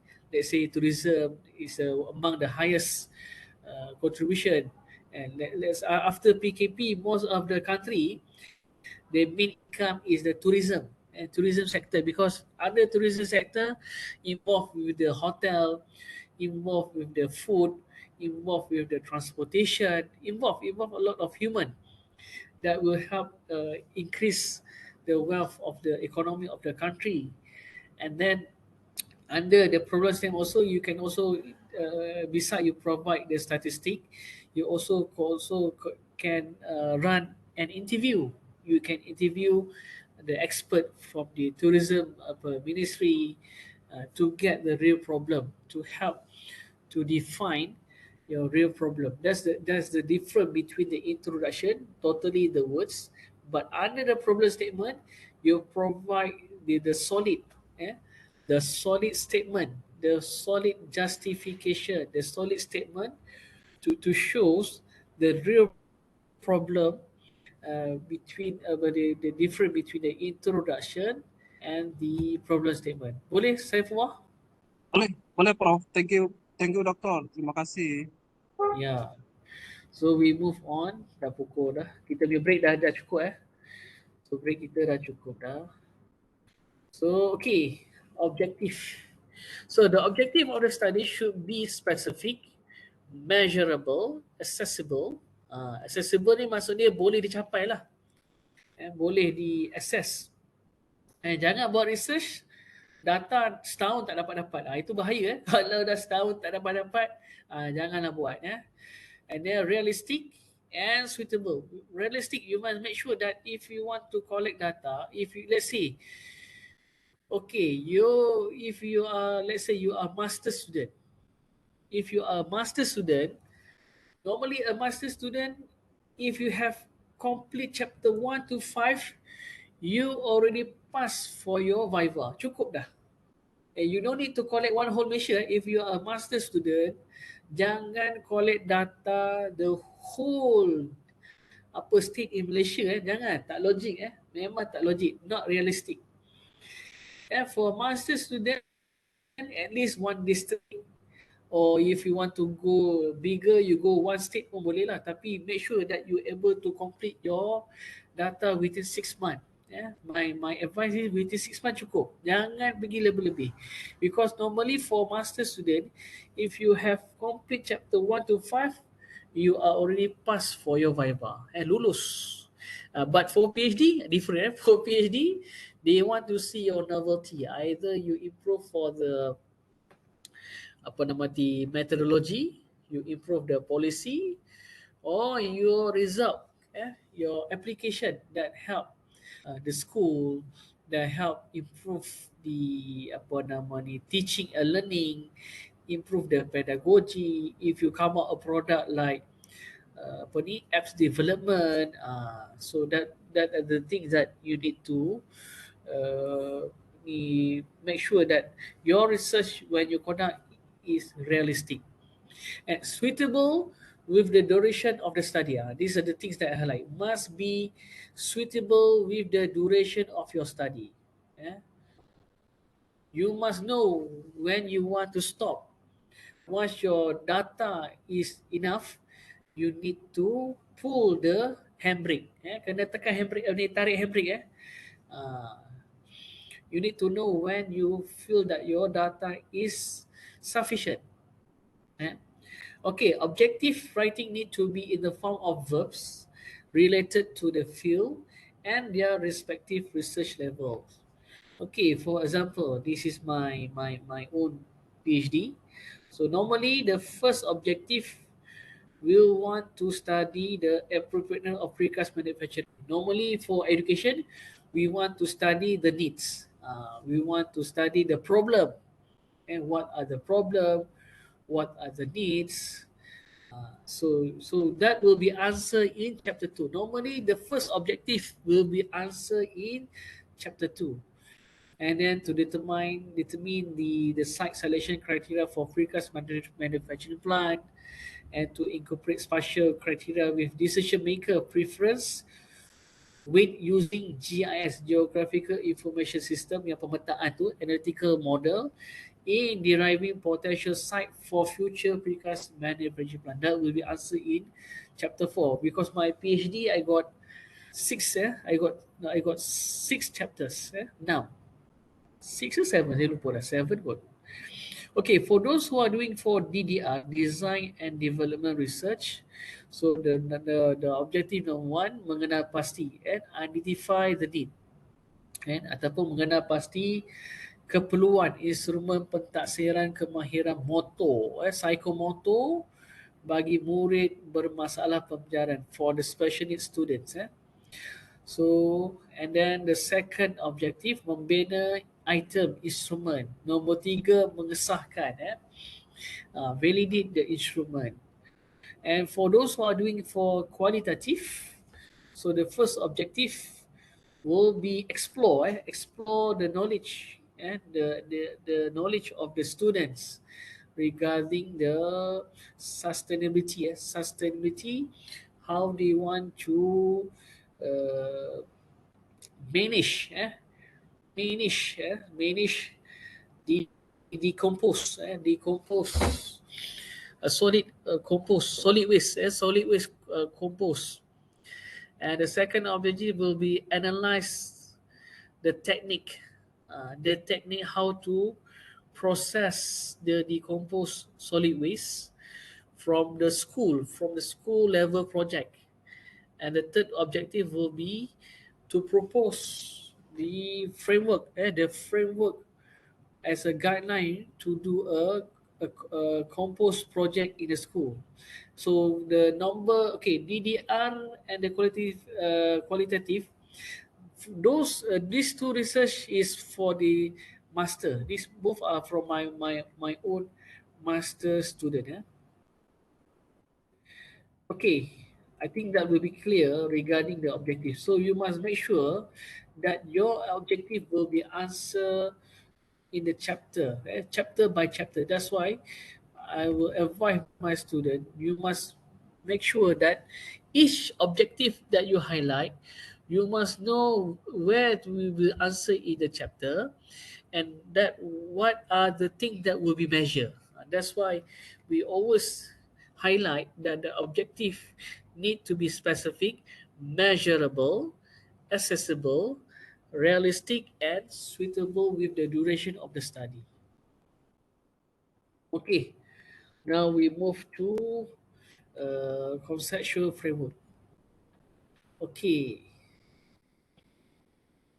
how you want to get all these things?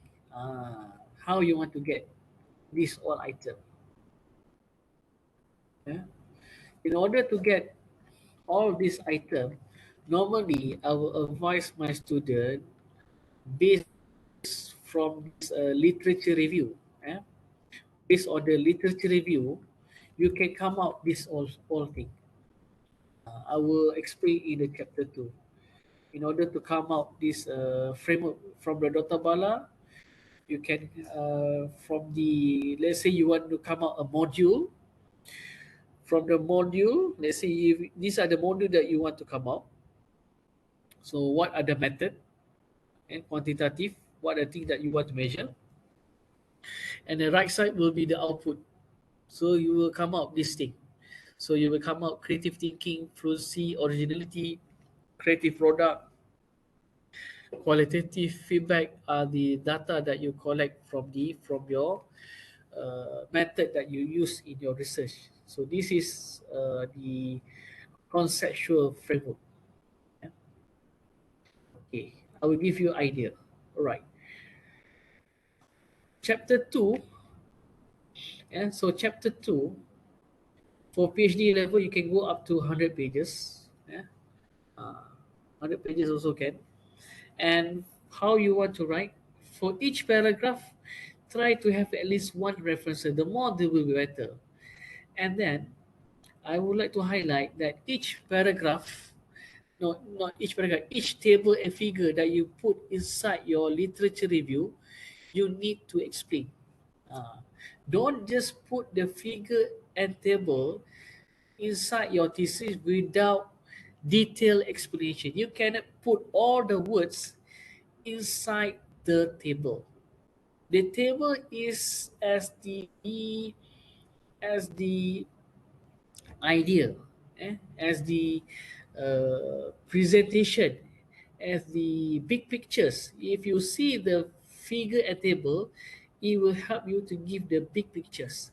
But the explanation, you don't put everything inside the figure and table, you put in the paragraph.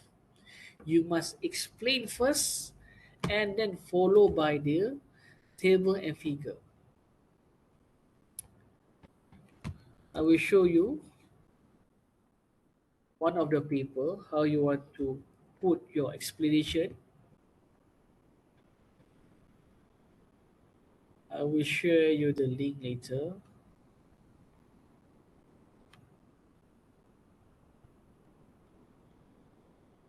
Okay, let's say if you want to write quantitative paper.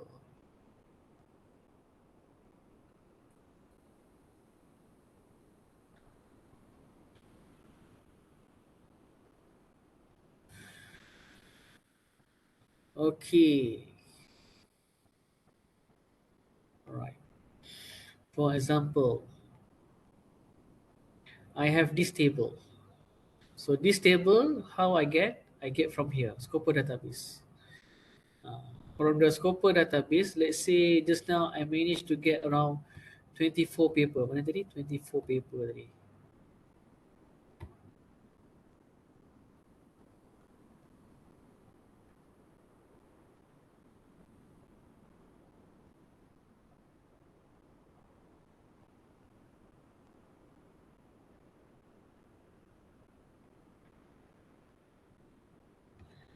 Okay, never mind. Let's say from the Scoper database, after you refine, let's say I get around 20, around 15 to 25 paper, I think is good already.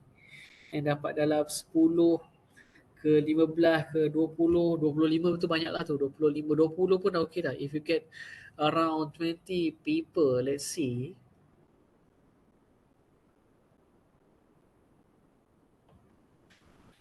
okay, and then you can do in the matrix form, which are the variable that you want to measure.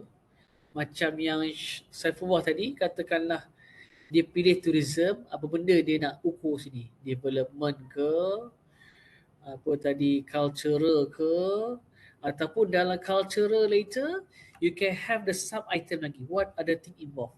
And which are the location involved? Ni. At least you can see. Let's say if McDonald, when McDonald can open a restaurant, they will particular on the population. Same goes for the hospital. Hospital are very particular on the population. That's why people who live in Nilai, they need to, if they want to go for the government hospital, they have to go to Seremban, because the number of population in Nilai still did not achieve the number the number of population that require to open a hospital in Nilai. Therefore, they have to go to Seremban, yeah, if they want to go for the government hospital. Same goes for McDonald. Normally, if McDonald want to open, they are very particular on the population. High population, then McDonald can open. Normally, McDonald will take about 4 months uh, to open their restaurant. Okay, as I said, you must start with the explanation. You see, I explain everything here in table 1. Yeah? I got 15 common site selection criteria were identified and listed in order rank. So, and then followed by the table. Same. If you want to write your thesis, make sure you must explain in detail. And then followed by the table. And the references I put inside here. And then from here, if you conduct your quantitative research, a survey, from the item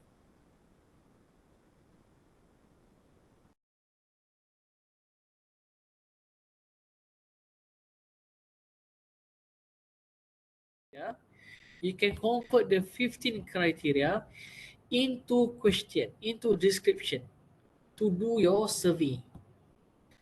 Nampak? Transportation, maximum coverage and minimizing the travel distance. Nampak? You can convert it from the item into description. So you can use this as your questionnaire. And then you can put inside ni apa nama ni, liquid skill lah. Because my research I'm using 10, but normally for education, normally they will use 4 liquid or 5 liquid. If you want to use 7 also can, but you need to have the literature review. So I put my literature review here lah. 10 liquid. Ni nampak ni. Nampak ni. So you must make sure every question that you design, you must highlight the references in detail.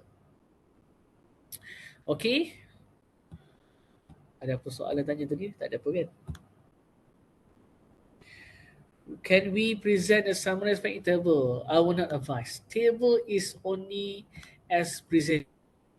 Detailed summarized facts put in paragraph. Janganlah letak ayat berjela-jela dalam table. Don't put summarize. Short and sweet. Make sure it's short and sweet. And better explain in paragraph. If you submit your journal, the same thing will happen. The editor will request everything explained in paragraph, table and figure, just to put your point on it. The purpose is to enlighten the readers on the theories, concept and argument that have been used in the formulating the research procedure. Okay, under the literature review also, you are not just limited discuss regarding the past research, you also can discuss regarding the methodology. For PhD level, you cannot limit your methodology into one type. You must know, including the theory. You must know all the theory, and then you decide to use this theory. Let's say you identify to conduct this research, you have 5 theory, and then you decide to use theory 1 and 2. Can that's why you need to know all the theory involved in this research, and then you will limit and you will discuss what are the theory that you want to use. But that will be for the PhD level. For the master, you can just adopt because master much more lighter lah. You can just adopt any theory that you want to use, can, no problem.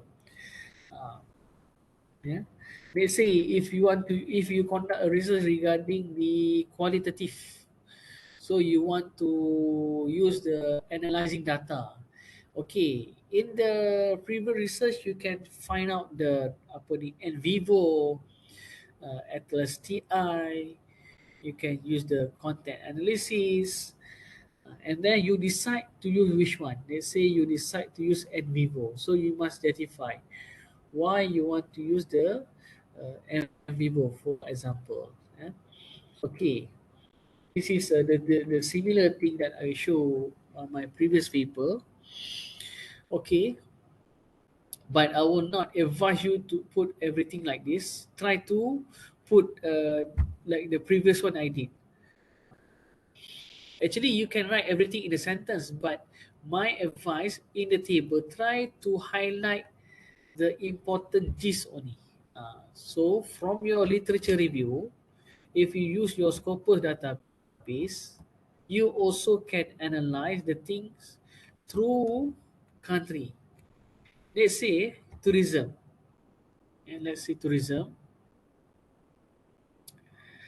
Just now tourism we got around 144,000. Okay, which country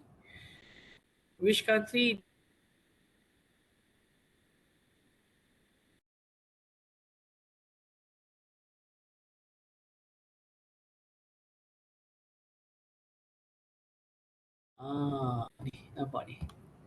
So United States is the highest, followed by China, United Kingdom, Australia, and Spain. So you can see the trend of research based on the country. Indonesia also among the highest. Nampak ni? So you can study the pattern. You can see the pattern. What are the pattern of tourism in United States, in China, in United Kingdom, in Australia. So you can put everything in the table. So you can study the trend. The 5 years, after 10 years, after 15 years, and the things that measure here will be changed. Give me a variable already. That's why research, we will ask the past 5 years because they want to see the pattern. After 5 years, what are the things that change about them? And then based on the methodology also, based on the based on chapter 2 also, you also can study the methodology of the previous survey approach. Nampak ni? Guna SAS, in vivo, Microsoft Assess, nampak ni. And then you also can see how they do the sampling method. What will be the sampling method that they use in their research? Nampak? So from here, they will give you a lot of idea how to conduct a research. Nampak ni? They went. And another thing, if you want to conduct interview, you don't limit with the traditional method, which means if people mention about, if you go for your, if you want to conduct a research regarding interview, you are just not limited to have face to face. With the technology, you can have Google Meet, you can have your, you can have your Zoom, you can mention in your thesis, because examiner are interested to see the process, how you conduct the research.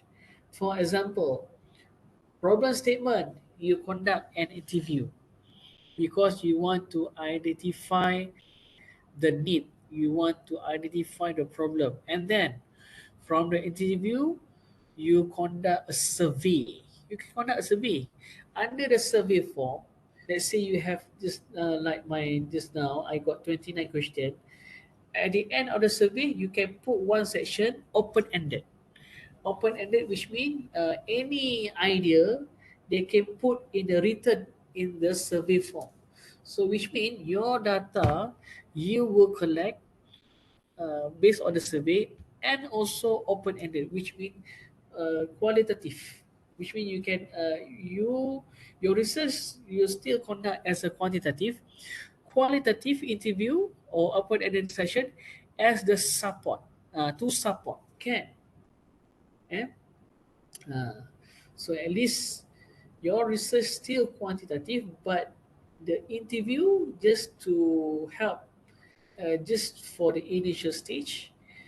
uh, this is the research for those who are conduct quantitative. For those who are conduct the research for the apa nama tu, for the qualitative, I will have paper later on. I got another paper, how qualitative can convert into quantitative, which means from the qualitative data you can show in the form of bar chart. Itu menarik tu. If you have the number respondent more than seven, if you have the number respondent more than seven, at least you can show the pattern. Yeah, but the number still will not define will not define as the I said will be the important, but at least the number will show that the frequency of the interviewee agree on the statement. Okay, from the literature review, so you can come out this one. Let's say this theory one, Vigot, McHurt, Domson, nampak ni, Sahal. And then you can come out this one to show the evaluation of my apa ni, multi criteria evaluation GIS. Nampak ni, this is one of the method that I highlight, which means under GIS you can have loose coupling or tight coupling. This is under the GIS lah. So from your methodology also you can highlight like this also. So you can see the trend based on the theory. This is the table that I extract from my publication. This is my master student. She also did like this as I did in my PhD, and then she followed the pattern. And then she put on the left side on the country. You can see the pattern on the Malaysia, New Zealand, United Kingdom, Pakistan, Africa, Hong Kong. So at least you can have this matrix. So this metric will help you to show the gap. So it will help when the examiner asks what is your novelty. So where is your problem statement? So you can highlight from here which are the gap that you want to highlight. So you can see here, most of the country they still have the problem on the first one, payment poor, paymaster poor, financial management. So this can become her apa nama ni problem statement. And then she also did like this, and then the methodology of the researchers. So you can see what are the pattern. So you can get idea on how you want to conduct the research. Okay, how you want to justify your methods. If you want to go on the surface, but you can have a lot, you can assess a lot of respondents, then you can go for quantitative. But if you want to get a very depth information, let's say you come up a product, and let's say you come out teaching kids, let's say you come out apa nama ni apps development, or you come out augmented reality and augmented reality, and then maybe you come out apa nama ni module, you can use interview to develop your product. So you will interview the experts. Let's for PhD, at least you can go for 7 respondent.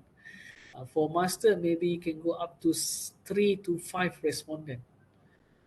And then you can test your teaching aid, your product by pre and post test, or maybe you can run through the quasi experiment.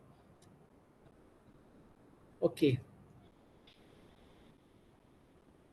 Okay, that will be the strength between the quantitative and the qualitative. If you go to quantitative, no, most of the rule, minimum respondent they request to have at least 30 lah, 30, and the number of respondent. Okay, now we go to the chapter 3. Sebelum tu ada apa? My voice clear ke? Share jadual metrik. Okay, jadual metrik. Dan jadual metrik ambil kat sini. Ambil dekat palette ni ya. Saya share link dia. Ada yang tadi tanya soalan ke? Doktor, saya Rohana. Ha? Okey, saya pelajar PhD SEM 4. Sekarang ni saya peringkat, saya guna DDR. Saya di peringkat pembangunan modul. Saya buat analisis kandungan. Satu kitab daripada kitab usul fiqh Imam Syafi'i. Jadi saya sekarang ni dalam fasa reka bentuk. Saya perlukan, macam doktor cakap tadi, 7 pakar kan. So 7 pakar tu adakah termasuk pakar bahasa sekali? Sebab bila saya dah terjemahkan kitab Arab tu kepada bahasa Melayu, saya dah jumpa satu pakar bahasa Arab untuk sahkan saya punya terjemahan. Lepas tu saya perlu kepada pakar bahasa Melayu lagi untuk tengok ayat saya bila diterjemahkan. Dan saya dah jumpa 5 orang pakar usul fiqh untuk saya nak bertemu bual untuk bangunkan modul lah. Jadi total 7 orang. Boleh ke termasuk dengan pakar bahasa tu, doktor? Okey. Boleh je. Boleh. Boleh je masuk sekali sebab dia jadi komplement lah. Maksud dia 5 tu kepada konten kan. 1 kepada bahasa. Bahasa Maksudnya Arab nanti you lagi bahasa Melayu untuk maksudnya dalam bahasa Melayu ni maksudnya ayat tu dah struktur eloklah dan difahami. boleh. 7 tu minimal tu dah cantik lah tu. Maknanya 7 tu ada main peranan lah. Maksud dia yang 5 tu lihat konten. Sama juga kalau bagi mereka yang buat apps development, ada 2 pakar kena ada. Iaitu pakar konten dengan pakar apps lah. So 2 orang yang berbeza. Sama juga dalam case pun sama. Maknanya pakar konten dengan pakar melihat bahasa dia, bahasa Melayu kan. Then should be okay lah. So biasa dia akan tanya justifikasi kenapa ambil 7 pakar. Kita nak citation daripada sekolah mana. Itu jadi masalah saya. Oh, jawapannya mudah je. When you conduct quality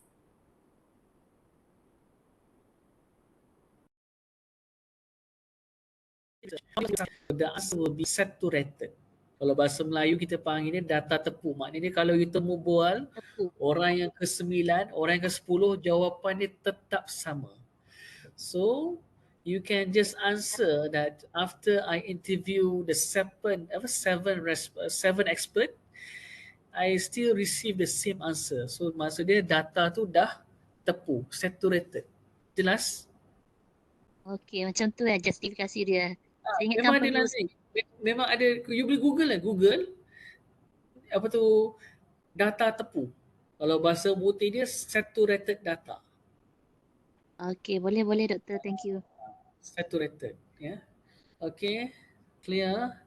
Tapi yang expert tu memang kena betul-betul pakar lah. Janganlah orang tu baru 3 tahun kerja. Baru 5 tahun lah. Itu tak kena lah. At least maybe 15 years. 25 years. Mantap lah sikit kan. Kecuali bidang tu very rare lah. If very rare to get, then you need to justify. But because if once you conduct qualitative research, you must explain the background expert. Tapi tak payah sebut nama dia. Nama dia tak payah sebut. Cuma position dia, jawatan dia dengan pengalaman kerja. Kena cerita. Okay, Rohana? Okey, doktor. Terima kasih. Faham. Okay, good. We move on. Tinggal lagi 35 minit lagi ya. Bateri pun nak habis dah ni. Chapter 3 ya. Alright. Ada apa boleh tanya? Kalau tidak saya cakap seorang-seorang ni nanti itulah semua ke laut nanti. Methodology. Okay, this section contains information and justification towards materials, theoretical approach, experimental design, methods used to achieve the research objective. Yeah. Okay, once you want to have your methodology, okay, you must highlight process to obtain the data. And that's why in my slide, I will always highlight PhD examiner, they are particular. They are interested to see the process, how you obtain the data. For example, Rohana just now, she conduct apa nama ni qualitative research, which she translate kitab, translate a book. She translate the book, so she need to get the 7 experts. So the first thing is she before she conduct the interview, so she need to highlight protocol, the interview protocol. What are the protocol interview, so this protocol need to highlight in your thesis, because let's say Rohana Rohana dah kahwin ke? Maaf saya bertanya. Ha? Betul doktor, betul dah kahwin, ada 5 anak. Yalah. Sebelum bertemu dengan suami, mesti ada surat Mesti ada kata apa, mukadimah dia. Mana ada orang tua kahwin kan. Sama juga kalau kita nak interview, before we interview a person, we need to give a letter. Sama juga kalau kita nak kahwin ni, if we want to get married, normally we will have the apa ni, date lah, apa kata blind date. Betul putih blind date pula dating lah, dating kalau bahasa ni dating ataupun ta'aruf, kalau bahasa lagi mantap ta'aruf lah and then if you want to go for your interview, you need to give a letter, so at least the interviewee will be ready to give the information. You set a date. Let's say I want to see you on Friday at 10 a.m. So at least the interviewee will be ready. How you want to get letter? You can request from your faculty. Normally under UPSI, each faculty we will have a clerk. They can come up apa nama ni, invitation apa ni, they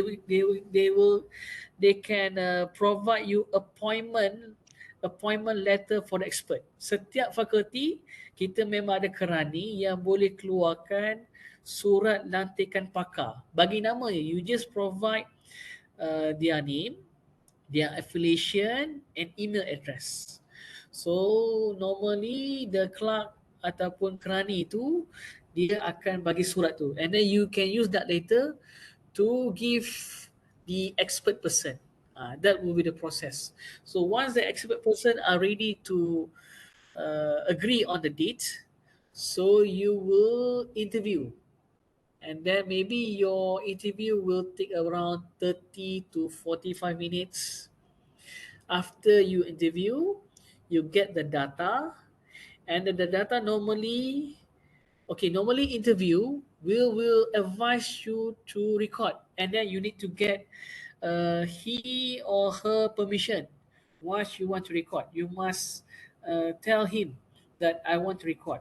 Why you need to record? Because you want to make sure that the information that the person will deliver, you will not miss any information. So through the recording, you will repeat 2-3 kali lah, you will repeat twice or triple time to make sure you write everything to transcribe your interview.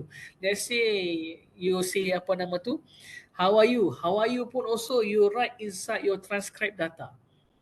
That's why when you conduct an interview, I will advise the student to conduct as semi-structured interview. Maksudnya ketika nak buat temu bual tu ada 2 cara. Normally if you want to go for your interview, you can go for open-ended, maknanya terbuka tanya apa-apa, tapi masalah anak bini, masalah kucing semua keluar lah. But if you go with semi-structured, your question will be will have the direction. During your interview, if you have the set of question, your interview will have the direction. At least every question that you ask, he or she will answer according to your question. After everything you transcribe, transcribe is very important because it will help to increase the number of words inside your thesis, especially for those master at least 50,000, for PhD at least 80,000 words. That will help. You can put inside your apa ni appendix, boleh bubuh dalam lampiran, So after that, after you complete your transcribe, and then you do the analysis, you can do the content analysis. You can use the thematic analysis, which mean you extract the keywords, apa thematic yang you nak highlight tu, what are the keywords that you come out from your interview, and then you write everything back in the proper way, and then you show back to the interview. Selepas you dah tulis semua atas kertas tu, you can go back to see your interviewee. Maknanya you can email to him, or you can see him face by face to validate back your interview data. Is it clear? Boleh Faham So, doktor? Jelas. okay. So proses tu penting. Proses is very important. If you got 7 respondent, tebal lah sikit thesis tu. Tebal. Tapi make sure that your question must be answer soalan tu. Okay, and then material and method used in research need to be explained thoroughly and accurately. Reference for method and procedure applied must be stated. Reference untuk method pun kena letak. Mana each method that you choose, you need to provide the reference. This is the apa nama ni? The idea.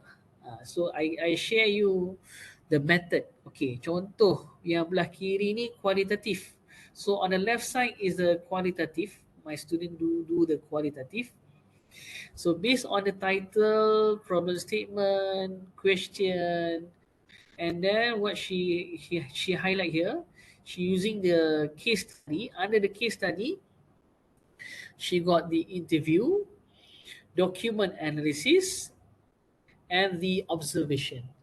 During the student do the decompose waste compost tu, the student will be interviewed, and then the student will provide the lab report, and then we'll have the observations. Okay, and then she will analyze the descriptive data, transcribe, coding category, and thematic. Okay, this is for the qualitative. And then on the right side, you can see this one. Okay, she using the triangulation design multi-level model. Ini lagi dahsyat lah. Ini lagi dahsyat. If you see, she got 3 stage. Stage 1, stage 2, stage 3. And then this research she's doing on the role and perception of urban park, attitude, urban wildlife in Kuala Lumpur. So, and then this research doing the perception, and then want to measure the attitude towards the urban wildlife in Kuala Lumpur. You can see, and then she went to interview the National Landscape City Hall of Kuala Lumpur, NGO Built Environment Professional. Nampak ni, this is one of the stage. And then she also do the landscape observation, nampak ni, another data set, maknanya she also doing the observation on the urban wildlife and the habitat vegetation. And then she also apa nama do the questionnaire to the citizen and the urban wildlife. Nampak ni, ini betul-betul triangulation method. Semua method dia guna, interview ada, observation ada, questionnaire pun ada. Nampak ni, very comprehensive. We call this type of research triangulation design, where we want to make sure the research data collected is watertight. Watertight, tidak ada yang kebocoran lah. Okay, alright, this is my PhD student, Natasha. Okay, you can see here, she doing step by step. Step 1, step 2, step 3. So step 1 from the problem statement will be answered by the literature review, background study of the payment. From the literature review, and then she extract the information from the literature review, convert into design questionnaire. Nampak ni, questionnaire. And then she also, during the literature review, to come up the questionnaire, she also done the informal interview and brief discuss with the contractor to make sure that the questionnaire that she designed directly able to get the real problem based on the informal interview. Nampak ni, maknanya cara dia bangunkan soal selidik berdasarkan literature review dan juga temu bual. And then she want to validate the questionnaire. So she want to validate the questionnaire through the focus group discussion. Nampak ni, dia panggil contractor tu, she call the contractor to have the focus group discussion. Let's say 7 people, let's say 5 people, 10 people. And after the questionnaire validate, and then she redesign back the questionnaire based on the feedback. And then she conduct real survey. Maknanya dia jalankan survey yang betul lah, based on the Critchley Morgan. Contractor ada beribu-ribu, and then based on the Critchley Morgan, she got 400 sample size. And normally based on the Critchley Morgan, maybe she get, let's say, 367. Let's say based on the Critchley Morgan, she got 380. You can round up the number to 400, because normally once you distribute the questionnaire, you cannot get the exact number. So you need to throw if you want to throw the questionnaire, try to adjust more than 10%, and more than 20%, because normally after you send the questionnaire, you will not get complete the questionnaire. You cannot get, let's say you send 400, you will get 400. It's hard to get. Normally you will get less than that. After you throw the questionnaire, and then you will analyze the data and then this student using the SPSS.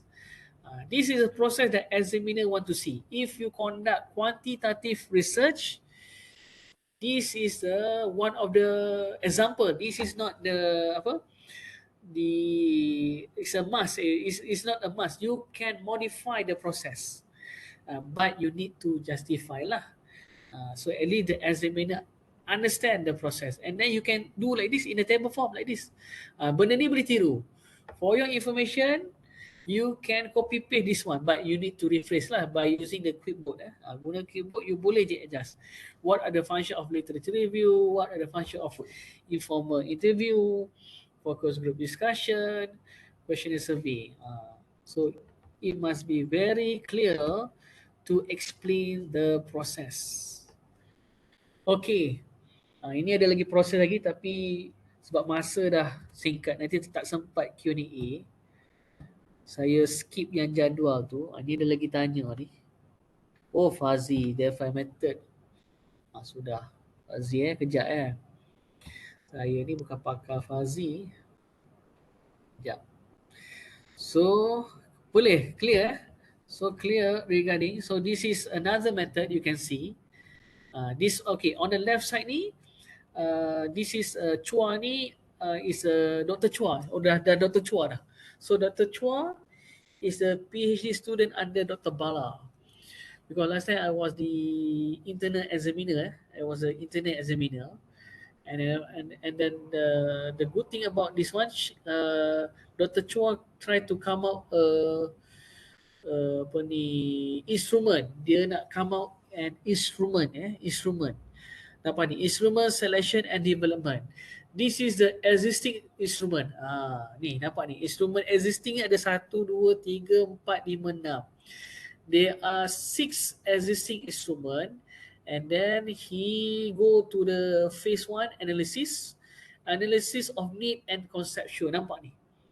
So what he did, preliminary assessment undergraduate, maknanya he give the preliminary assessment undergraduate creative level figure form 1. I think he give the questionnaire, and then he literature review, and then come out a conceptual model for CTSM. And then the second stage, design and development intervention program. And then he identified this all apa nama ni method, scramble lah, brain sketching lah. And then he went for the expert validation. So he just find 5 expert. And then he went for the pilot study. And then at the last stage, implementation and evaluation, he run the experiment. Nampak ni? Experiment, nampak And then ni.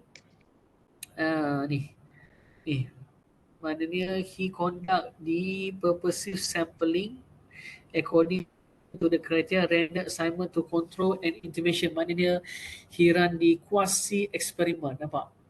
Nampak? He run the quasi experiment for this research. This is another idea. Maknanya you can follow this idea and you can modify. So the methodology can be modified as long you can justify is okay. And then on this right side, this is my own methodology during my PhD. The same flow, so literature review, preliminary survey, validation criteria, using the focus group discussion, and then through the quantity survey lah. This is also another idea, but I think maybe I skip this one. The same thing I will explain. Just you can show like this, at least you understand the flow from the phase 1 to the phase 2 to the phase 3 lah. Because my research involve both ada qualitative, ada interview, plus the quantitative to come out the criteria weightage for the site selection. From both this weightage, I insert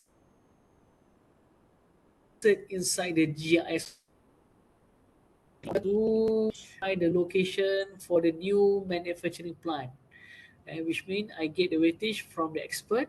I put the weightage inside the GIS model to identify the new site for the precast manufacturing plant. So this is another method. Okay, I think I will stop here. I will stop here first.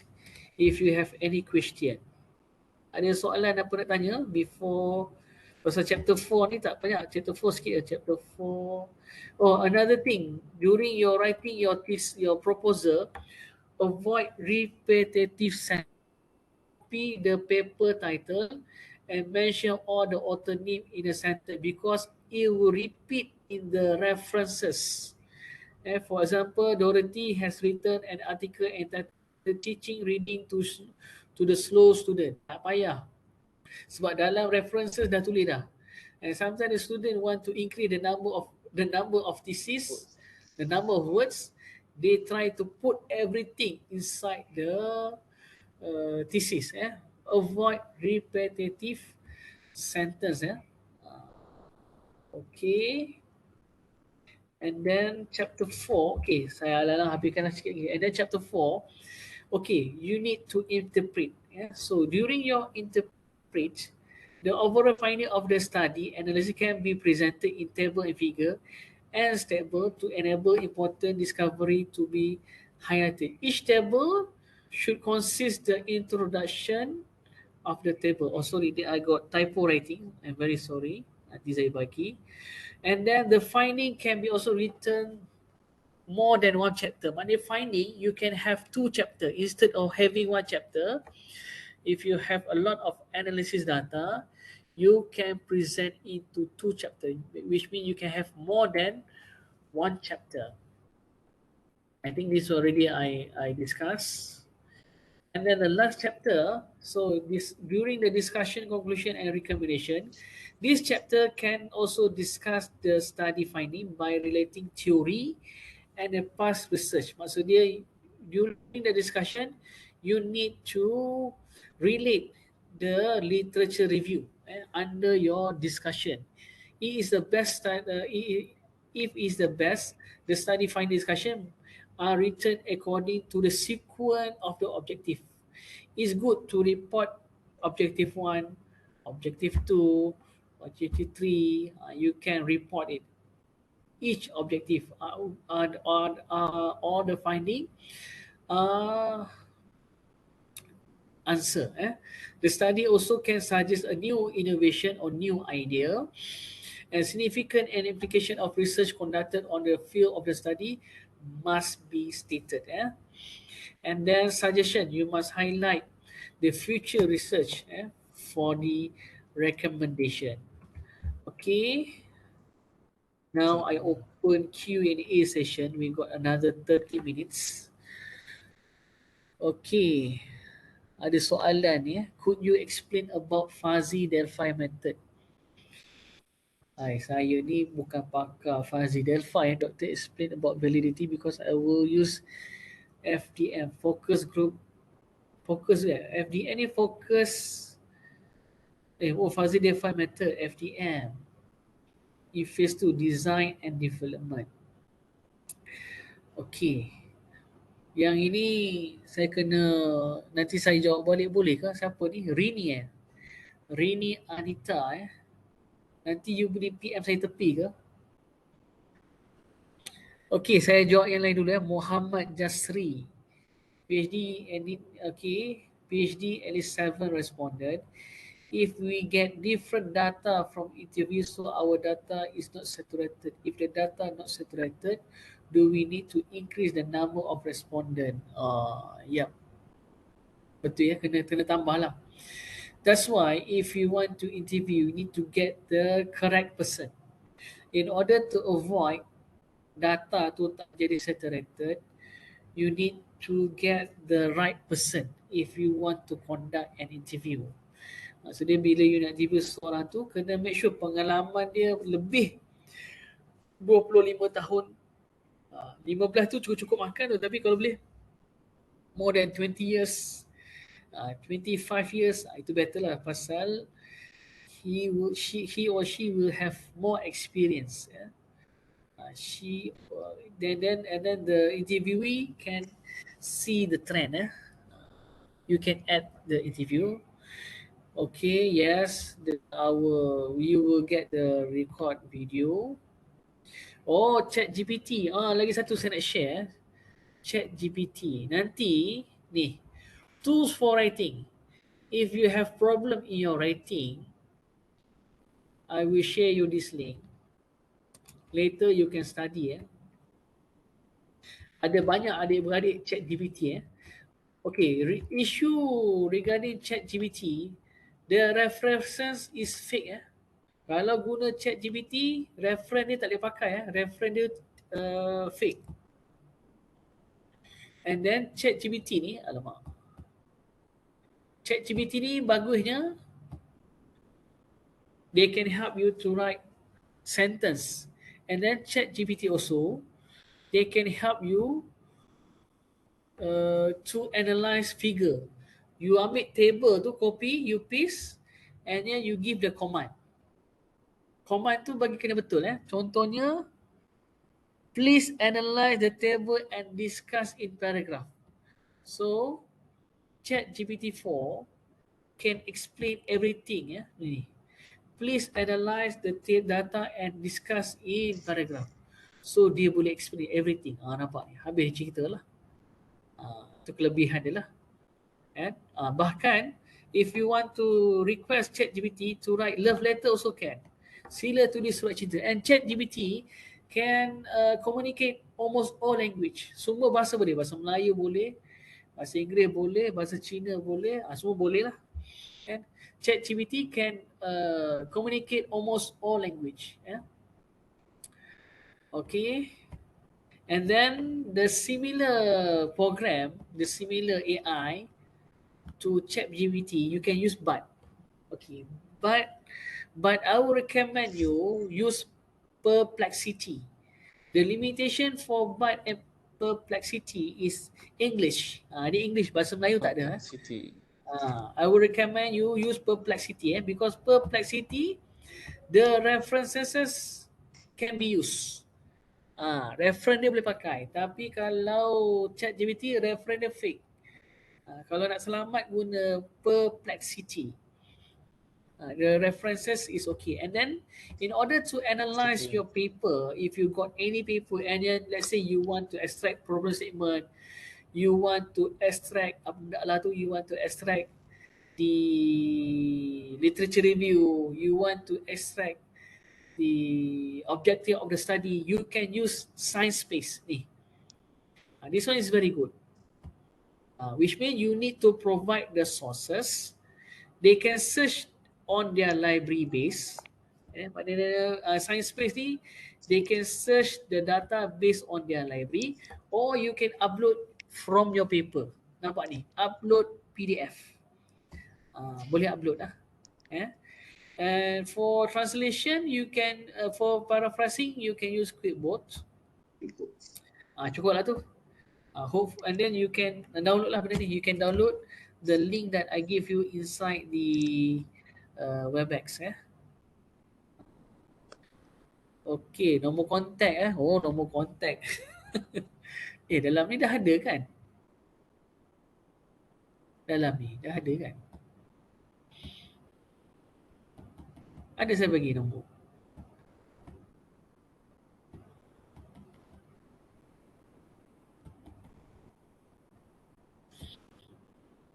Oh, ada. Ni nombor dah ada dah. Inside my slide, I already provide my phone number. For your information, I cannot immediately answer because I got 2,000 number. Saya ada 2,000 nombor. Jadi ambillah masa sikit, kalau saya rajin saya jawab lah. I try lah. I will try to respond. I will try to respond. Rohana, okay. If there are only one or two expert on the research topic, it is advisable to conduct an expert interview. Okay, kalau seorang dua orang on the research topic, if you want to interview one or two person, for your problem statement is enough. If you want to identify the need, if you want to identify the problem, that will be enough to interview one or two person. Yeah, advisable. It's good because once you interview, you can get the true problem, the real problem. And then that will show that your research is rigorous. You have rigorous, and then to show that your research is triangulation, because in this stage you have interview, and then you have another observation, and then you have focus group discussion, and then you have questionnaire, you have pilot study, and then questionnaire. So at least to show that your research is triangulations. It's good. Okay. Okay, I think later the organizer will email you the slide. The organizer later, they will email you the slide. Okay, ada apa lagi soalan tanya? Kita ada lagi 5 minit lagi. Ada apa nak tanya? Ataupun semua dah lapar dah?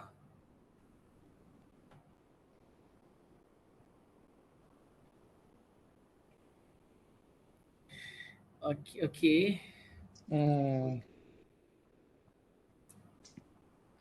Ada soalan? Jasri?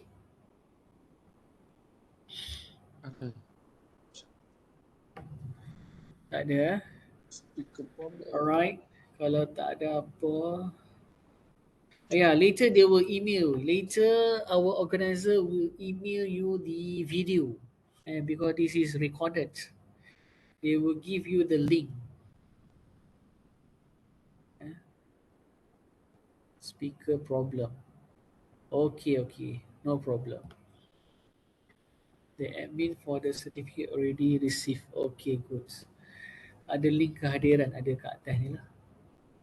Alright, tak ada apa soalan. And then I will wish all of you success in your journey in writing your proposal and your thesis. All of you will pass with good results, insyaAllah. And if you have any problem later, you can just text me or you can just email to me. I will try to answer as soon as possible because we just complete our exam week. Baru selesai exam, so I need to marking the paper exam. So that's all for me. Jadi Assalamualaikum warahmatullahi wabarakatuh and salam sejahtera. Waalaikumsalam warahmatullahi wabarakatuh. Terima kasih doktor untuk perkongsian bengkel hari ini. Diharap dapat membantu sikit sebanyak kepada pelajar-pelajar kita.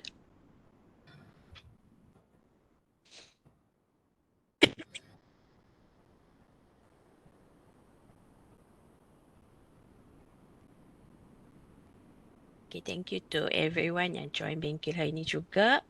Link kehadiran saya dah beri untuk rakaman dan juga slide nanti saya akan email kepada yang mengisi link kehadiran tersebut. Terima kasih. Thank you, doktor. Ya, sama-sama. Terima kasih doktor. Sama-sama. Terima kasih doktor. Thank you very much. CI science based ni extract statement objektif physical ni untuk paraphrase part personal nak good ChatGPT reference fake complexity